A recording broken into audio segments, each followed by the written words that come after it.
25 institutions, madam. Secretary ಸ್ವಲ್ಪ ಆರಾಮಿಲ್ಲ ಎಷ್ಟಾಗಿದ್ದಾರೆ ಈ ಕಾಲೇಜಿಗೆ ಅವರೇ ಪ್ರಿನ್ಸಿಪಾಲ್ ಮೈಸೂರು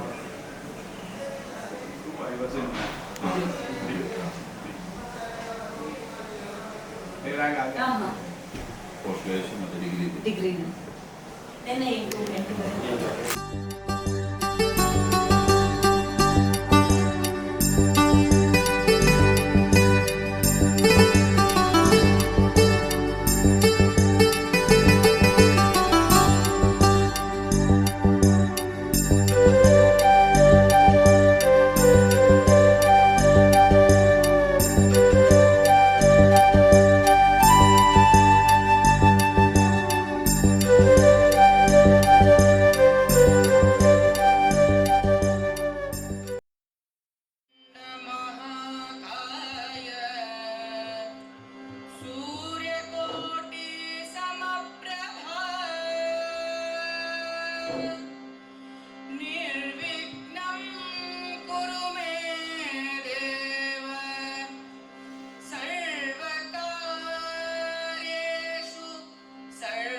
ಮೂರ್ತಿ ವೆತ್ತ ಸತ್ಯ ದೈವವೇ ಮಹಾಮಹಿಮ ಮಂಜುನಾಥನ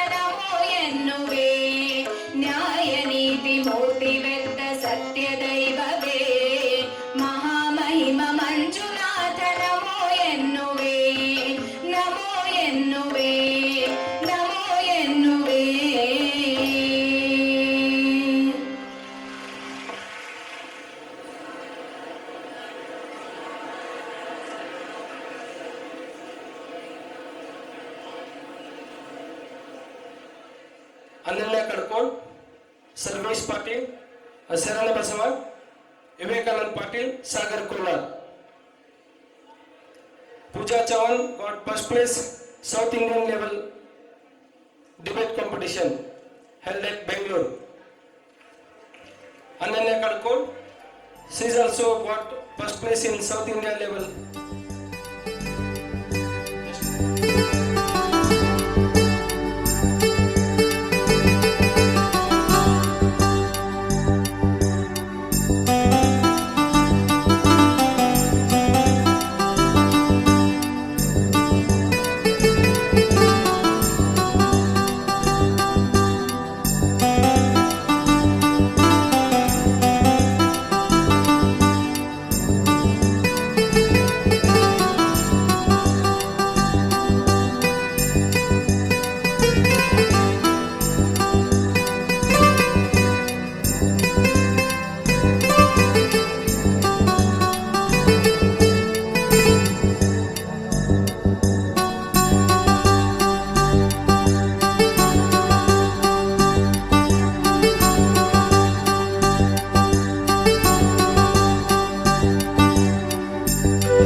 ನಮಸ್ಕಾರ. ಹೇಗಿದ್ದೀರಾ ಎಲ್ಲ?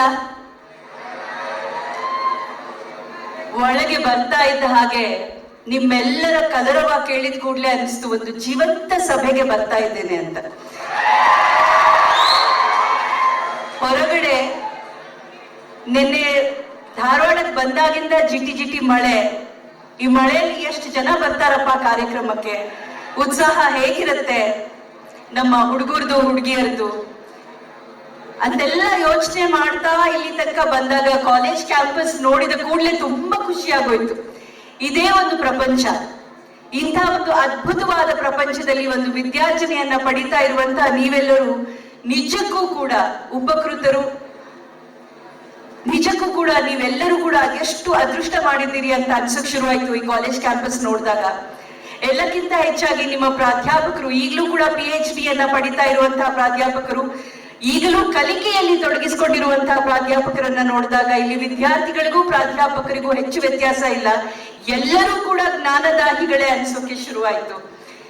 ಮತ್ತೆ ಈ ಸಭಾಂಗಣದ ಒಳಗೆ ನಡೆದು ಬರ್ತಾ ಇರ್ಬೇಕಾದ್ರೆ ನೀವೆಲ್ಲರೂ ಕೊಟ್ಟಂತ ಸ್ವಾಗತ, ಅಬ್ಬಾ ಒಂದು ಜೀವಂತ ಸಭೆಗೆ ಬಂದಿದ್ದೇನೆ ಅನಿಸ್ತು.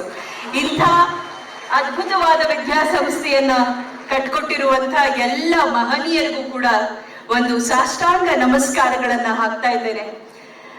ಮುತ್ತಿನ ಮಾತುಗಳನ್ನ ಜೋಡಿಸುವಂತ ಅಂತೆಲ್ಲ ಹೇಳ್ತಾ ಇದ್ರಿ, ಆದ್ರೆ ನಿಮ್ಮೆಲ್ಲರ ಕನ್ನಡ, ನಿಮ್ಮೆಲ್ಲರ ಭಾಷಾ ಶುದ್ಧಿ, ನಿಮ್ಮೆಲ್ಲರ ವಾಕ್ ಚಾತುರ್ಯವನ್ನ ನೋಡ್ತಾ ಇರ್ಬೇಕಾದ್ರೆ ನಾವು ಬೆಂಗಳೂರಿನವರು 1-2 ನಿಮಿಷ ಸುಮ್ಮನಾಗ್ತೀವಿ. ಹೌದಾ? ನಿಜಕ್ಕೂ ಇದೆಲ್ಲ ಹೇಳಿಸ್ಕೋಬೇಕಾ ನಾವು, ಅಥವಾ ನಮ್ಗಿಂತ ತುಂಬಾ ಕಲಿತವರು, ತುಂಬಾ ತಿಳಿದವರು ಇಲ್ಲಿದ್ದಾರ ನಮ್ಮ ನಡುವೆ ಅನ್ನುವಂತ ಒಂದು ಕೃತಜ್ಞತಾ ಭಾವ ಮೂಡ್ತು. ನಾ ಇನ್ನೂ ಕಲಿಯೋಕೆ ಬಹಳಷ್ಟಿದೆ ಅಂತ ಗೊತ್ತಾಗಿದ್ದು ನಿಮ್ಮೆಲ್ಲರನ್ನ ನೋಡಿದ್ಮೇಲೆ. ವೇದಿಕೆ ಮೇಲೆ ಎಂಥ ದಿಗ್ಗಜರಿದ್ದಾರೋ ವೇದಿಕೆ ಮುಂಭಾಗದಲ್ಲೂ ಕೂಡ ಅಷ್ಟೇ ಸಾಧನೆ ಮಾಡಿರುವಂತಹ ಅನೇಕರಿದ್ದಾರೆ. ಎಲ್ಲರಿಗೂ ಕೂಡ ನಮಸ್ಕಾರಗಳನ್ನ ತಿಳಿಸ್ತಾ, ನನ್ನ ಮಾತುಗಳು ನೀವೆಲ್ಲರೂ ಕೇಳೋದಕ್ಕೆ ಯೋಗ್ಯ ಅಂತ ಹೇಳಿ ಬೆಂಗಳೂರಿನಿಂದ ಆಹ್ವಾನವನ್ನ ಕೊಟ್ಟು ಕರೆಸ್ಕೊಂಡಿದ್ದೀರಿ. ನಿಮ್ಮೆಲ್ಲರಿಗೂ ಏನಾದ್ರೂ ದಕ್ಕುವ ಹಾಗೆ 1-4 ಮಾತುಗಳನ್ನ ಆಡುವಂತಹ ಶಕ್ತಿ ಆ ಸರಸ್ವತಿ ನನಗೆ ನೀಡ್ಲಿ. ನನ್ನ ನಾಲಿಗೆಯಲ್ಲಿ ಒಂದಷ್ಟು ಒಳ್ಳೆಯ ಮಾತುಗಳು, ನಾನು ಆಡುವಂತಹ ಒಂದೊಳ್ಳೆ ಮಾತು ದಕ್ಕುವಂತಾಗ್ಲಿ ಅಂತ ಹಾರೈಸ್ತಾ ನನ್ನ ಮಾತುಗಳನ್ನ ಪ್ರಾರಂಭ ಮಾಡ್ತಾ ಇದ್ದೇನೆ. ಬಹುಶಃ ಬೆಳಗಿನಿಂದ ಕಾರ್ಯಕ್ರಮವನ್ನ ನೋಡ್ತಾ ಇದ್ದೀರಿ, ನೀವೆಲ್ಲರೂ ಕೂಡ ಅಷ್ಟೇ ಉತ್ಸಾಹದಿಂದ ಪಾಲ್ಗೊಳ್ತಾ ಇದ್ದೀರಿ. ಆ ಉತ್ಸಾಹ ಇನ್ನೂ ಹಾಗೆ ಇದೆ ಅನ್ಕೋತೀನಿ ನನ್ನ ಮಾತಿನವರೆಗೆ. ಇದೆಯಾ?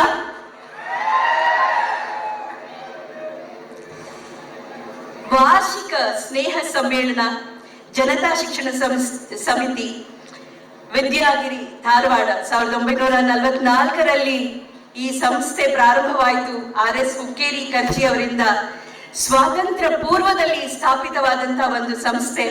ಪೂಜ್ಯ ಶ್ರೀ ಶ್ರೀ ವಿಶ್ವ ಪ್ರಸನ್ನ ತೀರ್ಥ ಶ್ರೀಪಾದಂಗಳವರ ಪಾದಗಳಿಗೆ ನಮಸ್ಕರಿಸ್ತಾ, ಧರ್ಮಸ್ಥಳದ ಧರ್ಮದರ್ಶಿಗಳಾದ ಪೂಜ್ಯ ಡಾಕ್ಟರ್ ವೀರೇಂದ್ರ ಹೆಗಡೆ ಅವರಿಗೆ ಶಿರಬಾಗ್ತಾ, ಮಾಜಿ ಕಾರ್ಯದರ್ಶಿಗಳಾಗಿ ಪ್ರಿನ್ಸಿಪಾಲರಾಗಿ ಶ್ರೀ ವಜ್ರಕುಮಾರ್ ಅವರನ್ನ ಕೃತಜ್ಞತಾ ಪೂರ್ವಕವಾಗಿ ನೆನೀತಾ, ಧಾರವಾಡಕ್ಕೆ ವಿಶೇಷವಾಗಿ ನಮ್ಮ ಮಕ್ಕಳಿಗೆ ಇಂಥ ಉನ್ನತ ಮಟ್ಟದ ಸಂಸ್ಕಾರಗಳನ್ನ ಹುಟ್ಟು ಹಾಕಿ ಅತ್ಯಂತ ದಕ್ಷ ರೀತಿಯಲ್ಲಿ ಅದನ್ನ ನಡೆಸಿಕೊಂಡು ಬರ್ತಾ ಇರುವಂತ, ಇದರ ಜೊತೆಗೆ ಇನ್ನೂ ಸರಿಸುಮಾರು 25 ಇಂತಹ ಸಂಸ್ಥೆಗಳನ್ನ ಅತ್ಯಂತ ಯಶಸ್ವಿಯಾಗಿ ನಡೆಸ್ತಾ ಇರುವಂತ ಈ ಎಲ್ಲ ಮಹನೀಯರು ನಿಜಕ್ಕೂ ಕೂಡ ಪ್ರಾತಸ್ಮರಣೀಯರು ಅಂತ ನಾನು ಅನ್ಕೋತೀನಿ. ಇವರಿಂದ ಸಾವಿರಾರು ವಿದ್ಯಾರ್ಥಿಗಳು ಉತ್ಕೃಷ್ಟವಾದ ವಿದ್ಯಾರ್ಹತೆಯನ್ನ ಪಡೆದು ಸಮಾಜದಲ್ಲಿ ಮಹೋನ್ನತ ಕ್ಷೇತ್ರಗಳಲ್ಲಿ ತಮ್ಮನ್ನ ತಾವು ಗುರುತಿಸಿಕೊಂಡಿದ್ದಾರೆ. ಈಗ ನಿಮ್ಮ ವಾರ್ಷಿಕ ರಿಪೋರ್ಟ್ ಅನ್ನ ಕೇಳ್ತಾ ಇರ್ಬೇಕಾದ್ರೆ ಗೊತ್ತಾದಂತಹ ವಿಷಯಗಳಿದು. ಒಂದು ಸ್ವಸ್ಥ ನಾಗರಿಕ ಸಮಾಜದ ನಿರ್ಮಾಣದಲ್ಲಿ ಈ ವಿದ್ಯಾಸಂಸ್ಥೆಯ ಪಾಲು ಬಹಳ ದೊಡ್ಡದು. ಅಷ್ಟೇ ಅಲ್ಲ, ಕರ್ನಾಟಕದ ಜೊತೆಗೆ ಭಾರತದ ಹೆಸರನ್ನ ಕೂಡ ಬೆಳಗಿಸುವಂತ ಇಲ್ಲಿನ ವಿದ್ಯಾರ್ಥಿಗಳ, ಅಧ್ಯಾಪಕರ ಸಂಖ್ಯೆ, ಸುಸಂಸ್ಕೃತ ಜನರ ಸಂತತಿ ಸಾವಿರವಾಗಲಿ ಅಂತ ಹಾರೈಸ್ತಾ ನನ್ನ ಮಾತುಗಳನ್ನ ಪ್ರಾರಂಭ ಮಾಡ್ತೇನೆ. ಹಾಗೆ ವೇದಿಕೆ ಮೇಲಿರುವಂತಹ ಗಣ್ಯರಾದಂತಹ ಡಾಕ್ಟರ್ ಅಜಿತ್ ಪ್ರಸಾದ್ ಅವರಿಗೆ, ಅಜಿತ್ ಪ್ರಸಾದ್ ಅವರು ಇಂದಿನ ಕಾರ್ಯಕ್ರಮಕ್ಕೆ ಬರಲಾಗ್ಲಿಲ್ಲ ಅಂತ ಹೇಳಿದ್ರು, ಅವರಿಗೆ ಇಲ್ಲಿಂದನೇ ನಮಸ್ಕರಿಸ್ತಾ, ಡಾಕ್ಟರ್ ಸೂರಜ್ ಜೈನ್ ಅವರಿಗೆ, ಹಾಗೆ ಡಾಕ್ಟರ್ KH ನಾಗಚಂದ್ರ ಅವರಿಗೆ, ಶ್ರೀಮತಿ ಅವಂತಿಕಾ ರೊಟ್ಟಿ ಅವರಿಗೆ, ಡಾಕ್ಟರ್ ಶ್ರೀಮತಿ ND ಕುಲಕರ್ಣಿ ಅವರಿಗೆ, ಡಾಕ್ಟರ್ ಜಗದೀಶ್ ಬರ್ಗಿ, ಶ್ರೀ ಜಿನೇಂದ್ರ ಕುಂದಗೋಳ ಅವರಿಗೆ, ಕುಮಾರಿ ದೀಪ್ತಿ ಭಟ್ ಎಲ್ಲರಿಗೂ ಕೂಡ ನನ್ನ ನಮಸ್ಕಾರಗಳನ್ನ ತಿಳಿಸ್ತಾ ನನ್ನ ಒಂದೆರಡು ಮಾತುಗಳನ್ನ ಪ್ರಾರಂಭ ಮಾಡ್ತಾ ಇದ್ದೇನೆ.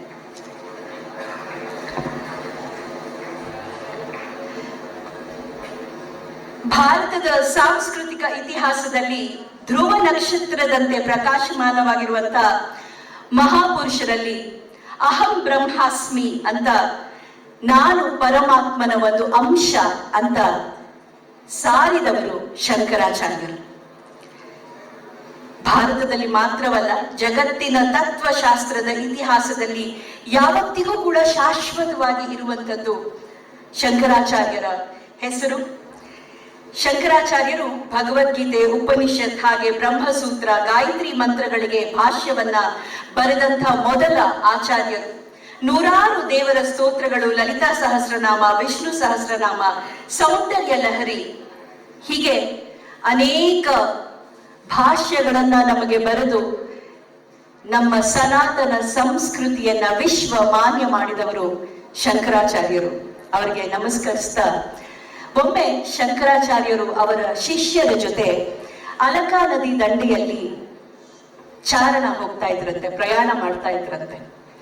ಆಗ ಅವರ ಶಿಷ್ಯನೊಬ್ಬ ಶಂಕರಾಚಾರ್ಯರನ್ನ ಕುರಿತು ಹೀಗೆ ಹೇಳಿದಂತೆ, ಗುರುಗಳೇ, ಅಲಕಾನಂದ ನದಿ ಹೇಗೆ ತುಂಬಿ ಹರಿತಾ ಇದೆ, ನಿಮ್ಮ ಜ್ಞಾನದಂತೆ ನಿಮ್ಮ ಜ್ಞಾನ ಅಲಕಾನಂದಿಯ ಹರಿವಿನ ಓಘಕ್ಕೂ ಹೆಚ್ಚು ಅಂತ ಆ ಶಿಷ್ಯ ಶಂಕರಾಚಾರ್ಯರಿಗೆ ಹೇಳಿದಂತೆ. ಆಗ ಶಂಕರಾಚಾರ್ಯರು ನಕ್ಕು ತಮ್ಮ ದಂಡವನ್ನ ಆ ಶಿಷ್ಯನ ಕೈಗೆ ಕೊಟ್ರಂತೆ. ಕೊಟ್ಟು, ಒಮ್ಮೆ ಹೋಗಿ ಆ ನದಿಯಲ್ಲಿ ಈ ದಂಡವನ್ನ ಅದ್ದಿ ತಗೊಂಡ್ ಬಾ ಅಂತ ಹೇಳಿದ್ರಂತೆ. ಶಿಷ್ಯ ಹೋದ, ಆ ದಂಡವನ್ನ ಅಲಕಾನಂದ ನದಿಯಲ್ಲಿ ಅದ್ದಿ ತಗೊಂಡ್ ಬಂದ. ತುಂಬಿ ಹರಿತಾ ಇದೆ ಅಲಕಾನಂದ ನದಿ ಅಂತ ಹೇಳಿದೆಯಲ್ಲ, ಎಷ್ಟು ಹನಿ ಉಳಿತು ಈ ದಂಡದಲ್ಲಿ ಅಂತ ಕೇಳಿದ್ರಂತೆ. ಹಿಂಗೆ ದಂಡವನ್ನ ಹಿಡಿದು ನೋಡಿದಾಗ ಅಲ್ಲಿ ಬಹುಶಃ ಉಳಿದದ್ದು ಒಂದೆರಡು ಹನಿಗಳ ನೀರು ಮಾತ್ರ. ಆಗ ಇಷ್ಟೆಲ್ಲ ಸಾಧನೆ ಮಾಡಿರುವಂತಹ ಶಂಕರಾಚಾರ್ಯರು ಹೇಳಿದ್ರಂತೆ, ನನ್ನ ಜ್ಞಾನ ಇಷ್ಟೇ ಅಂತ. ಅಂಥ ಶಂಕರಾಚಾರ್ಯರೇ ನದಿಯ ನೀರಿನ ಒಂದು ಹನಿಯಷ್ಟು ನನ್ನ ಜ್ಞಾನ ಅಂತ ಹೇಳ್ಬೇಕಾದ್ರೆ, ನಾನು, ನೀವು ಅಥವಾ ನಮ್ಮ ದೇಶದ ಎಲ್ಲ ಮಹನೀಯರು ಯೋಚಿಸಬೇಕಾದಂತ ವಿಷಯ, ನಾವೆಷ್ಟು ತಿಳಿದಿದ್ದೇವೆ, ನಾವೆಷ್ಟು ತಿಳ್ಕೊಳ್ಳೋದಕ್ಕೆ ಇನ್ನೂ ಬಾಕಿ ಇದೆ ಅಂತ. ಇಂದಿನ ದಿನಗಳಲ್ಲಿ ವಿಶೇಷವಾಗಿ ವಿದ್ಯಾಸಂಸ್ಥೆಗಳಲ್ಲಿ ಅಥವಾ ನಮ್ಮ ಇಂದಿನ ಸಮುದಾಯದಲ್ಲಿ ಅಂತ ಹೇಳಿದ್ರು ತಪ್ಪಿಲ್ಲ, ನಾವೆಲ್ಲರೂ ಕೂಡ ಬೇರೆ ಬೇರೆ ಬೇರೆ ಮಾಧ್ಯಮಗಳಿಂದ ಸಾಕಷ್ಟು ವಿಷಯಗಳನ್ನ ಗ್ರಹಿಸ್ತಾ ಇದ್ದೇವೆ. ಅದು ಗೂಗಲ್ ಆಗಬಹುದು, AI ಕೂಡ ಇವತ್ತಿನ ದಿನಗಳಲ್ಲಿ ದಾಳಿ ಇಟ್ಟಿದೆ. ಒಂದು AI ನಲ್ಲಿ ನೀವು ಒಂದು ಪ್ರಶ್ನೆ ಹಾಕಿದ್ರೆ ನೀವು ಯಾವುದಕ್ಕೂ ಕೂಡ ನಿಮಗೆ ಉತ್ತರ ಸಿಗ್ತಾ ಹೋಗುತ್ತೆ. ಈಗ ಅಸೈನ್ಮೆಂಟ್ಸ್ ಗಳನ್ನ ಮಾಡೋದು ಕಷ್ಟನೇ ಇಲ್ಲ. ಈಗ ಸ್ಪೆಸಿಫಿಕ್ ಆಗಿ ಇನ್ಸ್ಟ್ರಕ್ಷನ್ಸ್ ಕೊಡ್ಬೇಕು. AI ಅಪ್ರೂವ್ ಅಥವಾ AI ನಿಂದ ತಗೊಂಡಂತ ಉತ್ತರಗಳನ್ನ ನಾವು ಸ್ವೀಕರಿಸೋದಿಲ್ಲ ಅಂತ ಕೂಡ ಈಗ ಸ್ಪೆಸಿಫಿಕೇಶನ್ಸ್ ಕೊಡುವಂತ ಮಟ್ಟಕ್ಕೆ ಇಂದಿನ ಸಮಾಜ ಬಂದು ನಿಂತಿದೆ.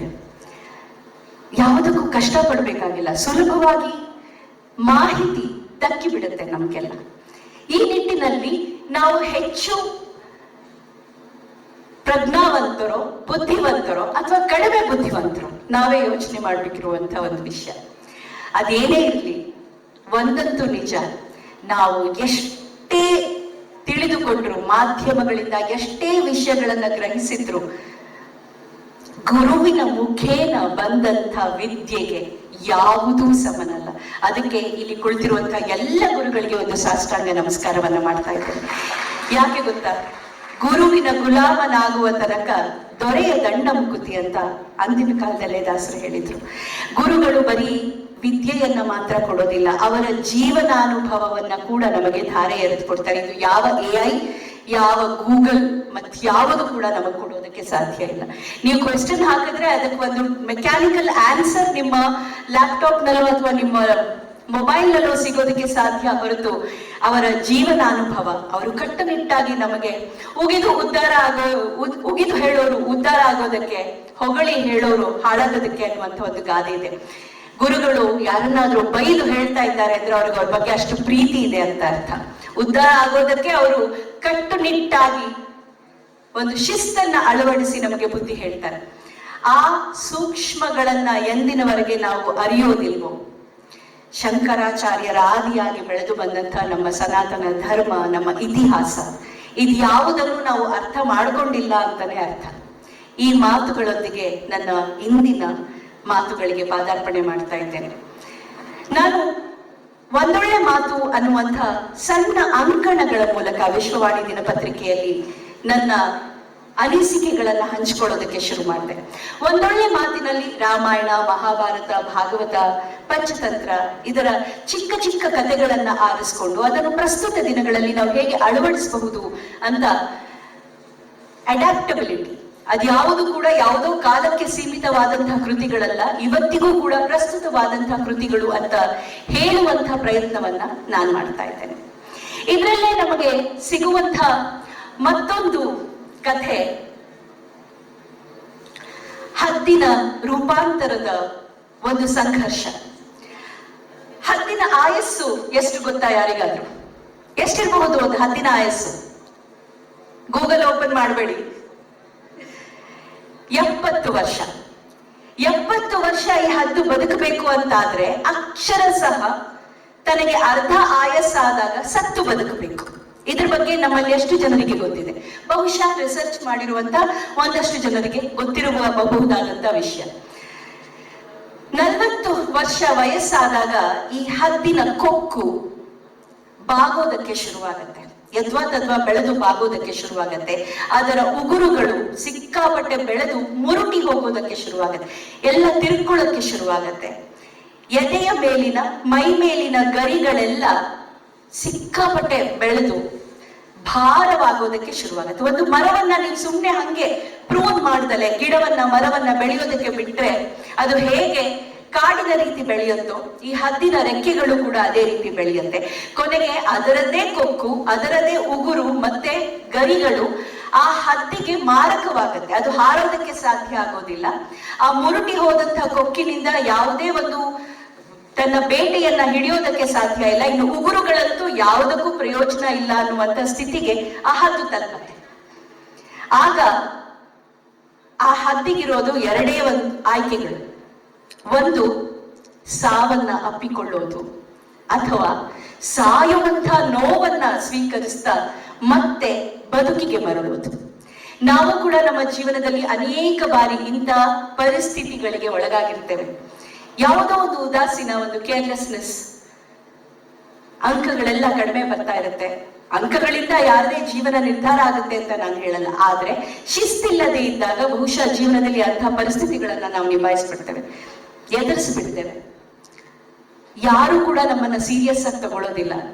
ಇವ್ರು ಏನಕ್ಕೂ ಪ್ರಯೋಜನ ಇಲ್ಲ, ಇವ್ರು ಇಷ್ಟೇ ಅಂತ ನಮಗೆ ಒಂದು ಟ್ಯಾಗ್ ಲೈನ್ ಹಾಕಿ ಬಿಟ್ಬಿಡ್ತಾರೆ. ಅಂಥ ಸಮಯದಲ್ಲಿ ಈಸಿ ವೇ ಏನು? ನಾವಿರೋದೇ ಹೀಗೆ ಅಂತ ಒಪ್ಕೊಂಡು ಜೀವನ ಪೂರ್ತಿ 100ರಲ್ಲಿ ಒಬ್ಬರಾಗಿ ಬದುಕೋದು, ಅಥವಾ ಈ ಹದ್ದಿನ ರೀತಿ ನಾವು ಕೂಡ ರೂಪಾಂತರವಾಗೋದು. ಯಾವ ರೀತಿ ರೂಪಾಂತರವಾಗುತ್ತೆ ಹದ್ದು ಗೊತ್ತಾ? ತನ್ನ ಗೂಡು ಒಂದು ಪರ್ವತದ ಅಥವಾ ಒಂದು ದೊಡ್ಡ ಬೆಟ್ಟದ ತುದಿಯಲ್ಲಿರುತ್ತೆ, ಅಲ್ಲಿಗೆ ಹೋಗುತ್ತೆ ಈ ಹದ್ದು. ಯಾರು ಇಲ್ಲ, ಯಾವ ಹಕ್ಕಿಗಳಿಲ್ಲ, ಒಡನಾಟವಿಲ್ಲ, ಮೌನ, ಒಂಟಿತನ, ಇದೆಲ್ಲವನ್ನ ಎದುರಿಸ್ತಾ ತಾನೇ ತನ್ನ ಕೊಕ್ಕನ್ನ ಕಲ್ಲಿಗೆ ಬಡಿಯೋದಕ್ಕೆ ಶುರು ಮಾಡುತ್ತೆ. ದಿನವೂ ಇದು ಒಂದು ದಿನ ಅಲ್ಲ, ವಾರಗಟ್ಟಲೆ ನಡೆಯುವಂತಹ ಒಂದು ಕೆಲಸ. ತಾನೇ ತನ್ನ ಕೊಕ್ಕನ್ನ ಕಲ್ಲಿಗೆ ಬಡಿದು ಬಡಿದು ಬಡಿದು ಆ ನೋವನ್ನ ತಿಂದು ಆ ಕೊಕ್ಕನ್ನ ಬೀಳಿಸುತ್ತೆ. ಅಷ್ಟೂ ದಿನ ಅದಕ್ಕೆ ಯಾವುದೇ ಆಹಾರ ಇಲ್ಲ, ಬೇಟೆ ಆಡೋದಕ್ಕಂತೂ ಸಾಧ್ಯನೇ ಇಲ್ಲ, ಉಪವಾಸ, ಜೊತೆಗೆ ತನ್ನನ್ನ ತಾನೇ ಶಿಕ್ಷಿಸಿಕೊಳ್ಳುವಂತಹ ಒಂದು ಕ್ರಮ ಕೂಡ.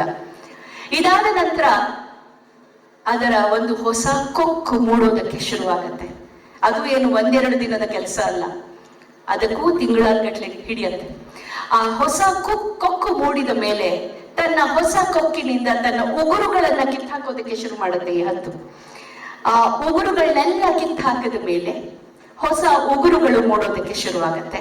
ಈ ಪ್ರಕ್ರಿಯೆ ಮುಗಿದ ಮೇಲೆ ತನ್ನದೇ ಹೊಸ ಉಗುರು ಕೊಕ್ಕುಗಳಿಂದ ತನ್ನ ಗರಿಗಳನ್ನ ಕಿತ್ತಾಕೋಕೆ ಶುರು ಮಾಡುತ್ತೆ. ಇದೆಲ್ಲ ಪ್ರಕ್ರಿಯೆ ಮುಗಿಯೋದಕ್ಕೆ 150 ದಿನ ಹಿಡಿಯತ್ತೆ ಆ ಹದ್ದಿಗೆ.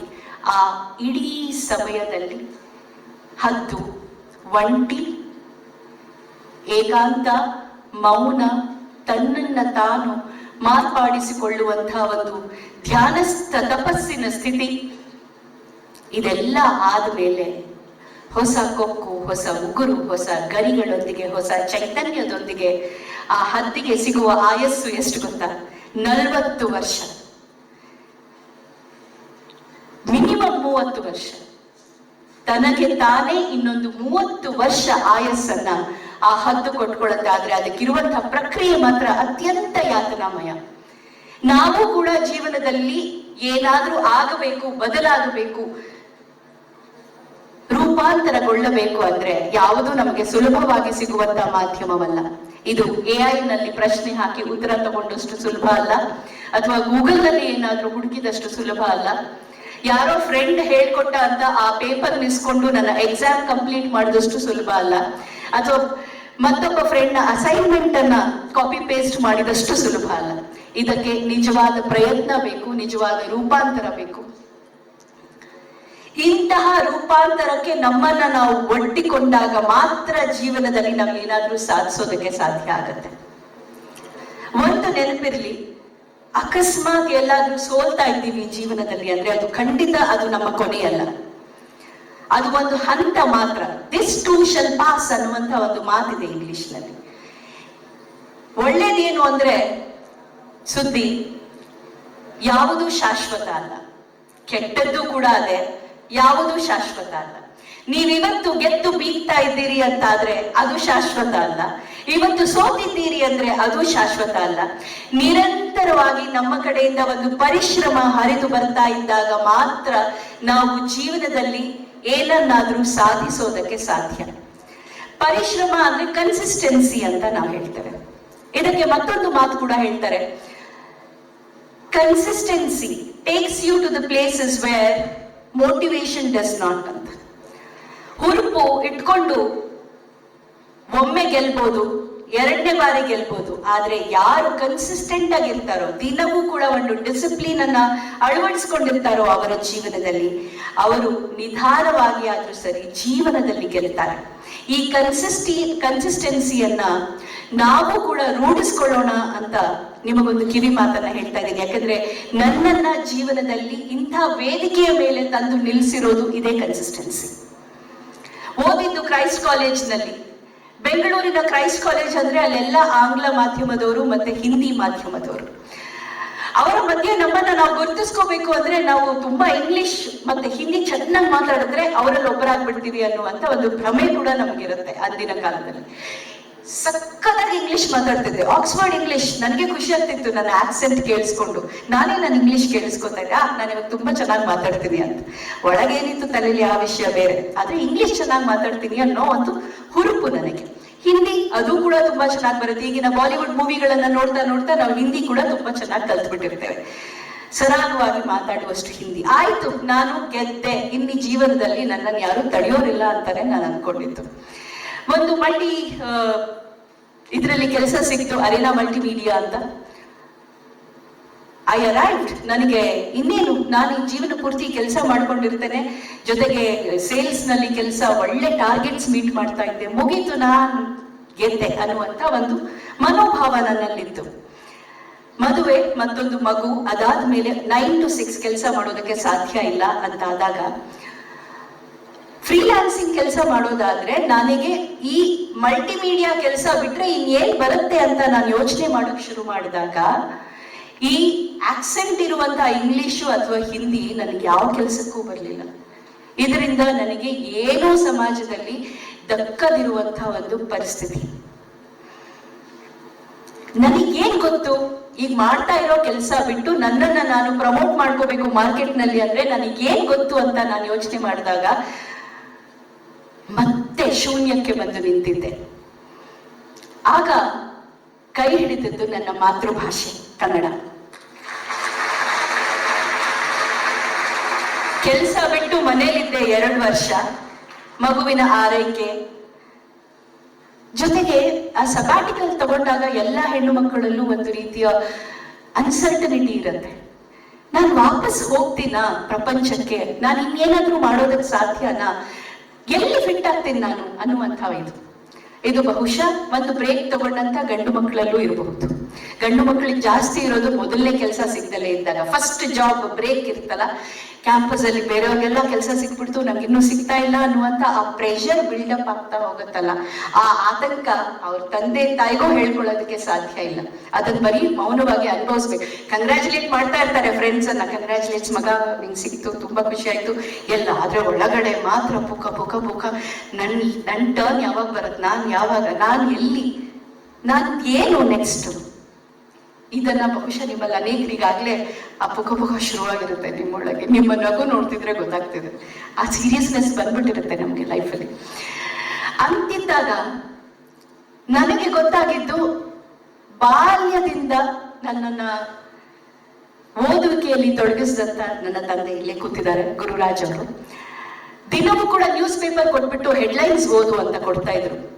ಹೆಡ್ಲೈನ್ಸ್ ಅನ್ನ ಜೋರಾಗಿ ಓದಬೇಕಿತ್ತು, ಮತ್ತೆ ಸ್ಪಷ್ಟವಾಗಿ ಓದಬೇಕಾಗಿತ್ತು, ಭಾಷೆಯನ್ನ ಕಲ್ತ್ಕೋಬೇಕಾಗಿತ್ತು. 28ರ ಹರೆಯ ನನಗೆ ಗೊತ್ತಿರೋದು ಒಳ್ಳೆ ಕನ್ನಡ ಒಂದೇ, ಇದನ್ನ ಇಟ್ಕೊಂಡು ನಾನು ಏನ್ ಮಾಡ್ಲಿ ಅಷ್ಟೇ ನನ್ನ ತಲೆಯಲ್ಲಿದ್ದಂಥ ವಿಚಾರ. ನ್ಯೂಸ್ ಪೇಪರ್ ನಲ್ಲಿ ಅಡ್ವರ್ಟೈಸ್ಮೆಂಟ್ ಬಂತು, ದೂರದರ್ಶನಕ್ಕೆ ವಾರ್ತಾವಾಚಕಿಯರು ಬೇಕಾಗಿದ್ದಾರೆ, ಆಡಿಷನ್ಸ್ ನಡೀತಾ ಇದೆ ಅಂತ. ಅದಕ್ಕೆ ಏಜ್ ಬಾರ್ ಆಗಿರ್ಲಿಲ್ಲ, ಇದನ್ನ ಪ್ರಯತ್ನ ಪಡ್ಬೋದಲ್ಲ ಅಂತ ಹೇಳಿ ಅಲ್ಲಿಗೆ ಹೋದೆ. ಕನ್ನಡ ಓದೋದಕ್ಕಂತೂ ಬರುತ್ತಲ್ಲ ಚೆನ್ನಾಗಿ. ಸ್ಕ್ರೀನ್ ಮೇಲೆ ಪ್ರಾಂಪ್ಟರ್ ಅಲ್ಲಿ ಒಂದು ನ್ಯೂಸ್ ಐಟಮ್ ಬರ್ತಾ ಇತ್ತು, ಸ್ಕ್ರಿಪ್ಟ್ ಅನ್ನ ಕೂಡ ನಮ್ಮ ಕೈಗೆ ಕೊಟ್ಟಿದ್ರು. 4 ಸರಿ ಓದಿ ಅಭ್ಯಾಸ ಮಾಡಿಕೊಂಡೆ. ಆತ್ಮವಿಶ್ವಾಸವಂತೂ ಬೆಟ್ಟದಷ್ಟು. ನಮ್ಮಂತ ಮಿಡಲ್ ಕ್ಲಾಸ್ ಅಲ್ಲಿ ಬೆಳೆದಂತ ಹೆಣ್ಣು ಮಕ್ಕಳಿಗೆ, ಗಂಡು ಮಕ್ಕಳಿಗೆ ಮೊದಲಿರೋದು ಆತ್ಮವಿಶ್ವಾಸ. ಎಲ್ಲಿಗೆ ಹೋದ್ರು ಏನಾದ್ರೂ ಆಗ್ಲಿ, ನಾನು ಏನೋ ಒಂದು ಮಾಡ್ಕೊಂಡು ಬರ್ತೀನಿ ಅನ್ನುವಂತ ಆತ್ಮವಿಶ್ವಾಸ ಇದೆಯಲ್ಲ, ನಾವ್ ಎಲ್ ಬೇಕಾದ್ರೂ ಬದುಕೋತೀವಿ. ಓದಿದೆ, ನನಗೆ ನನ್ನ ಬುದ್ಧಿ ಎಷ್ಟು ಮಟ್ಟಿಗಿತ್ತು ಅಷ್ಟು ಮಟ್ಟಿಗೆ ಓದಿದೆ. ಆಡಿಷನ್ಸ್ ಫಸ್ಟ್ ರೌಂಡ್ ಕ್ಲಿಯರ್ ಆಯ್ತು, ಸೆಕೆಂಡ್ ರೌಂಡ್ ಕ್ಲಿಯರ್ ಆಯ್ತು. ಮತ್ತೊಂದು ಲೆಟರ್ ಬಂತು, you are appointed as news presenter for national television Doordarshan ಅಂತ. ಎಂತ ಖುಷಿ ಗೊತ್ತಾ, ನಾವು ಎಲ್ಲಿಯೋ ಸಲ್ತೀವಿ. ಬರೀ ನಮ್ಮ ಮಾತೃಭಾಷೆ ಒಂದನ್ನ ಚೆನ್ನಾಗಿ ಕಲ್ತ್ರೆ ನಮಗೂ ಒಂದು ಜಾಗ ಇದೆ ಅಂತ ಗೊತ್ತಾಗಿತ್ತು. ಅದು ಅಲ್ಲಿಂದ ಶುರುವಾಯ್ತು ನೋಡಿ ಪಯಣ. ಯಾರೋ ಬರ್ಕೊಟ್ಟಂತ ನ್ಯೂಸ್ ಅನ್ನ ನಾನು ಯಾಕೆ ಓದ್ಬೇಕು, ನನ್ನದೇ ವಿಷಯವನ್ನ ಜನರಿಗೆ ತಲುಪಿಸುವಂತ ಒಂದು ಮಾಧ್ಯಮ ಬೇಕು ಅಂತ ಹುಡುಕಕ್ಕೆ ಶುರು ಮಾಡಿದಾಗ, ದೂರದರ್ಶನಕ್ಕೆ ಹೋಗುವಂತ ದಾರಿಯಲ್ಲಿ ಇದ್ದಂತ ಆಲ್ ಇಂಡಿಯಾ ರೇಡಿಯೋ, ಅದರ ಆಫೀಸ್ ಅನ್ನ ನೋಡ್ಕೊಂಡು ಹೋಗ್ತಾ ಇದ್ದೆ. ಆಗಿನ ಕಾಲದಲ್ಲಿ ಆರ್ಜೆಗಳು ಅಂದ್ರೆ ಸಿಕ್ಕಾಪಟ್ಟೆ ಮಾತಾಡ್ತಾರೆ, ನಾನ್ಸೆನ್ಸ್ ಮಾತಾಡ್ತಾರೆ ಅಂತಾನೆ ಜನ ಮಾತಾಡ್ತಿದ್ದು. ನಾನು ಇದನ್ನ ಬದಲಾಯಿಸ್ತೇನೆ. ಹಾಗಾದ್ರೆ ಬದಲಾಯಿಸೋದು ಹೇಗೆ? ನಾನಲ್ಲಿ ಹೋಗಿ ಕೂತ್ಕೊಂಡು ಏನಾದ್ರೂ ಸೆನ್ಸ್ ಮಾತಾಡ್ಬೇಕು, ಬೇರೆಯವರನ್ನ ಬೈಯೋದಲ್ಲ. If you want to be the change, be the change. ಬೇರೆಯವರಲ್ಲಿ ತಪ್ಪುಗಳನ್ನ ಹುಡುಕಿ ಹೇಳೋದು ಬಹಳ ಸುಲಭ, ಆದ್ರೆ ನಾವೇ ಆ ಬದಲಾವಣೆಯನ್ನ ಪ್ರಾರಂಭ ಮಾಡೋದಿದೆಯಲ್ಲ, ಅದಕ್ಕೆ ಕಲಿಸ್ಬೇಕು. ಅಲ್ಲಿಗೂ ಒಂದು ಅಪ್ಲಿಕೇಶನ್ ಹಾಕಿದೆ, ಅಲ್ಲಿಯೇ ಆಡಿಷನ್ಸ್ ತಗೊಂಡೆ, ಅಲ್ಲಿಯೂ ಕ್ಲಿಯರ್ ಆಯ್ತು. ಆರ್ಜೆ ಆಗಿ ನನ್ನದೇ ಪ್ರೋಗ್ರಾಮ್ಗಳನ್ನ ಬರೆದು ಒಳ್ಳೆಯ ವಿಷಯಗಳನ್ನ ಜನರಿಗೆ ತಲುಪಿಸೋದಕ್ಕೆ ಶುರು ಮಾಡಿದೆ. ಆಗ ಹುಟ್ಟಿದಂತ ಆತ್ಮವಿಶ್ವಾಸ ಮತ್ತೊಂದು ಮಟ್ಟದ್ದು. ಬರೀ ಬೇರೆಯವ್ರು ಬರ್ಕೊಟ್ಟಂತಹ ನ್ಯೂಸ್ ಅನ್ನ ಓದೋದಲ್ಲ, ನನಗೂ ನನ್ನ ತಲೆಯೊಳಗೂ ಕೂಡ ವಿಷಯ ಇದೆ, ಸಂಗ್ರಹಣೆ ಇದೆ. ನಾನು ಕೂಡ ಒಂದು ಒಳ್ಳೆಯ ಕಾರ್ಯಕ್ರಮವನ್ನ ನಿರೂಪಿಸಬಹುದು, ನಾನು ಕೂಡ ಮಾತನಾಡಬಹುದು ಅನ್ನುವಂಥ ಆತ್ಮವಿಶ್ವಾಸ. ಅಲ್ಲಿಂದ ಮುಂದೆ ಏನು ಬೆಳವಣಿಗೆ? ನಾವು ನಿರಂತರವಾಗಿ ಬೆಳೀತಾ ಇರಬೇಕು ಅಂದ್ರೆ ಹೊಸದನ್ನ ಕಲಿತಾ ಇರಬೇಕು. ಅಲ್ಲಿಂದ ಮುಂದೆ ಏನು ಅಂದಾಗ, ನಿರೂಪಣಾ ಕ್ಷೇತ್ರ, ಬೇರೆ ಬೇರೆ ಕಾರ್ಯಕ್ರಮಗಳಿಗೆ ನಿರೂಪಣೆಯನ್ನ ಮಾಡೋದು. ಅದಕ್ಕೂ ಕೂಡ ಸುಮ್ನೆ ಅವರು ಒಂದು ಶೀಟ್ ಕೊಟ್ಟಿರ್ತಾರೆ, ನಾವು ಹೋಗಿ ಅದನ್ನ ಓದೋದಲ್ಲ. ಇವತ್ತು ನಿರೂಪಣೆ ಮಾಡಿದಂತ 2 ಹೆಣ್ಮಕ್ಳು, ಅವರನ್ನ ಖಂಡಿತ ಕಂಗ್ರಾಚುಲೇಟ್ ಮಾಡ್ತೀನಿ. ಬಹಳ ಚೆನ್ನಾಗಿ ಮಾತಾಡಿದ್ರು ಈ 2 ಹೆಣ್ಮಕ್ಳು. ಈಶ್ವರಿ ಪಾಟೀಲ್ ಮತ್ತೆ ರಶ್ಮಿ ತುಂಬಾ ಚೆನ್ನಾಗಿ ಮಾತಾಡಿದ್ರಿ, ನಿಮ್ಮ ಕನ್ನಡ ಬಹಳ ಚೆನ್ನಾಗಿತ್ತು. ಹಾಗೆ ನನ್ನನ್ನ ಪರಿಚಯಿಸಿದಂತ ವೈಭವಿ ಅವ್ರಿಗೂ ಕೂಡ ಥ್ಯಾಂಕ್ಸ್ ಹೇಳ್ತೀನಿ. ಸ್ಪಷ್ಟವಾದ ಕನ್ನಡ ಕೇಳ್ತಾ ಇದ್ರೆ ಸಂಗೀತದ ರೀತಿ ಇರ್ಬೇಕು. ಕೆಲವ್ರು ಮಾತಾಡಿದ್ರೆ ಯಾವಾಗ ನಿಲ್ಲಿಸ್ತಾರಪ್ಪ ಅನಿಸ್ತಾ ಇರುತ್ತೆ. ಅಬ್ಬಾ, ಎಷ್ಟು ಜನ ಕನೆಕ್ಟ್ ಆಗ್ಬಿಟ್ರು 1 ನಿಮಿಷಕ್ಕೆ. ಇದನ್ನ ಇಂಗ್ಲಿಷ್ ಅಲ್ಲಿ ಹೇಳ್ತಾರೆ, some people come and give happiness, some people go and give happiness ಅಂತ. ನಾವು ಬಂದಾಗ ಖುಷಿ ಪಡ್ಬೇಕು, ಜನ ಎದ್ದೋದ್ನಪ್ಪ ಸಾಕು ಅಂತ ಅನ್ನಿಸ್ಕೋಬಾರದು ಯಾವತ್ತೂ ಕೂಡ ಲೈಫ್ನಲ್ಲಿ. ನಿರೂಪಣಾ ಕ್ಷೇತ್ರದಲ್ಲಿ ಪಾದಾರ್ಪಣೆ ಮಾಡಿದಾಗ ತಲೆ ಕೂಡ ಗೊತ್ತಿರ್ಲಿಲ್ಲ. ಸುಮ್ಮನೆ ಕೂತ್ಕೊಂಡು ಬೇರೆಯವರ ನಿರೂಪಣೆಗಳನ್ನ ನೋಡ್ತಾ ಇದ್ದೆ. ಅಪರ್ಣ ಅವರು ಮುಂಚೂಣಿಯಲ್ಲಿದ್ರು. ನೀನ್ ಯಾರು ಅಂತನೂ ಕೂಡ ಕೇಳುವಂತ ಪರಿಸ್ಥಿತಿಯಲ್ಲಿ ಅಲ್ಲಿ ಯಾರೂ ಇರ್ಲಿಲ್ಲ. ಆದ್ರೆ ಸುಮ್ಮನೆ ನೋಡ್ಕೊಂಡು ಬರ್ತಾ ಇದ್ದೆ. ಅಲ್ಲೂ ಕೂಡ ಆ ಕ್ಷೇತ್ರದ ಒಂದಿಷ್ಟು ಹಿರಿಯರು ಆಗಾಗ್ಲೇ ವಾರ್ತಾವಾಚಕಿಯಾಗಿ ಮತ್ತೆ ಆರ್ಜಿಯಾಗಿ ರೆಕಗ್ನೈಸ್ ಆಗಿದ್ರಿಂದ ಅಂತಹ ಅವಕಾಶಗಳು, ಮೈಸೂರು ಸಿಲ್ಕ್ ಸ್ಯಾರಿಯ ವಿಂಟೇಜ್ ಕಲೆಕ್ಷನ್, ಅದಕ್ಕೆ ಸುಧಾಮೂರ್ತಿ ಅವರು ಆಗಮಿಸಿದಂತಹ ಒಂದು ಕಾರ್ಯಕ್ರಮ, ಅದಕ್ಕೆ ನಿರೂಪಣೆ ಮಾಡುವಂತಹ ಒಂದು ಅವಕಾಶ ನನ್ನ ಆಲ್ ಇಂಡಿಯಾ ರೇಡಿಯೋ ಮೂಲಕ ನನಗೆ ಸಿಕ್ತು. ಅಲ್ಲಿಂದ ಶುರುವಾದಂತಹ ಪಯಣ. ಅದಕ್ಕೂ ಸಾಕಷ್ಟು ಓದ್ಕೋಬೇಕು, ಅದು ಸಾಕಷ್ಟು ಹೋಮ್ವರ್ಕ್ ಇರುತ್ತೆ. ಓದುವಿಕೆ ನಿರಂತರ. ದಯವಿಟ್ಟು ಒಂದು ತಿಳ್ಕೊಳ್ಳಿ, ಬರೀ ವಿದ್ಯಾರ್ಥಿ ದೆಸೆಯಲ್ಲಷ್ಟೇ ನಮ್ಮ ಓದುವಿಕೆ ಅಲ್ಲಿಗೆ ಮುಗೀತು ಅಲ್ವೇ ಅಲ್ಲ. ಎಂದಿಗೆ ನಾವು ಓದೋದನ್ನ, ವಿಷಯ ಸಂಗ್ರಹಣೆಯನ್ನ ನಿಲ್ಲಿಸ್ತೀವೋ ಅಲ್ಲಿಗೆ ನಮ್ಮ ಬೆಳವಣಿಗೆ ನಿಲ್ತು, ನಮ್ಮ ವ್ಯಕ್ತಿತ್ವ ಕೂಡ ಮುಗೀತು. ಓದುವಿಕೆ ನಾವು ಬದುಕಿರುವವರೆಗೆ ಮಾಡಬೇಕಾಗಿರುವಂತ ಕಾಯಕ. ನಾವು ಬೆಳಿಬೇಕು ಅಂತ ಆದ್ರೆ ನಿರಂತರವಾಗಿ ಓದುವಿಕೆಗೆ ನಮ್ಮನ್ನ ನಾವು ಒಡ್ಡಿಕೊಳ್ಳಲೇಬೇಕು.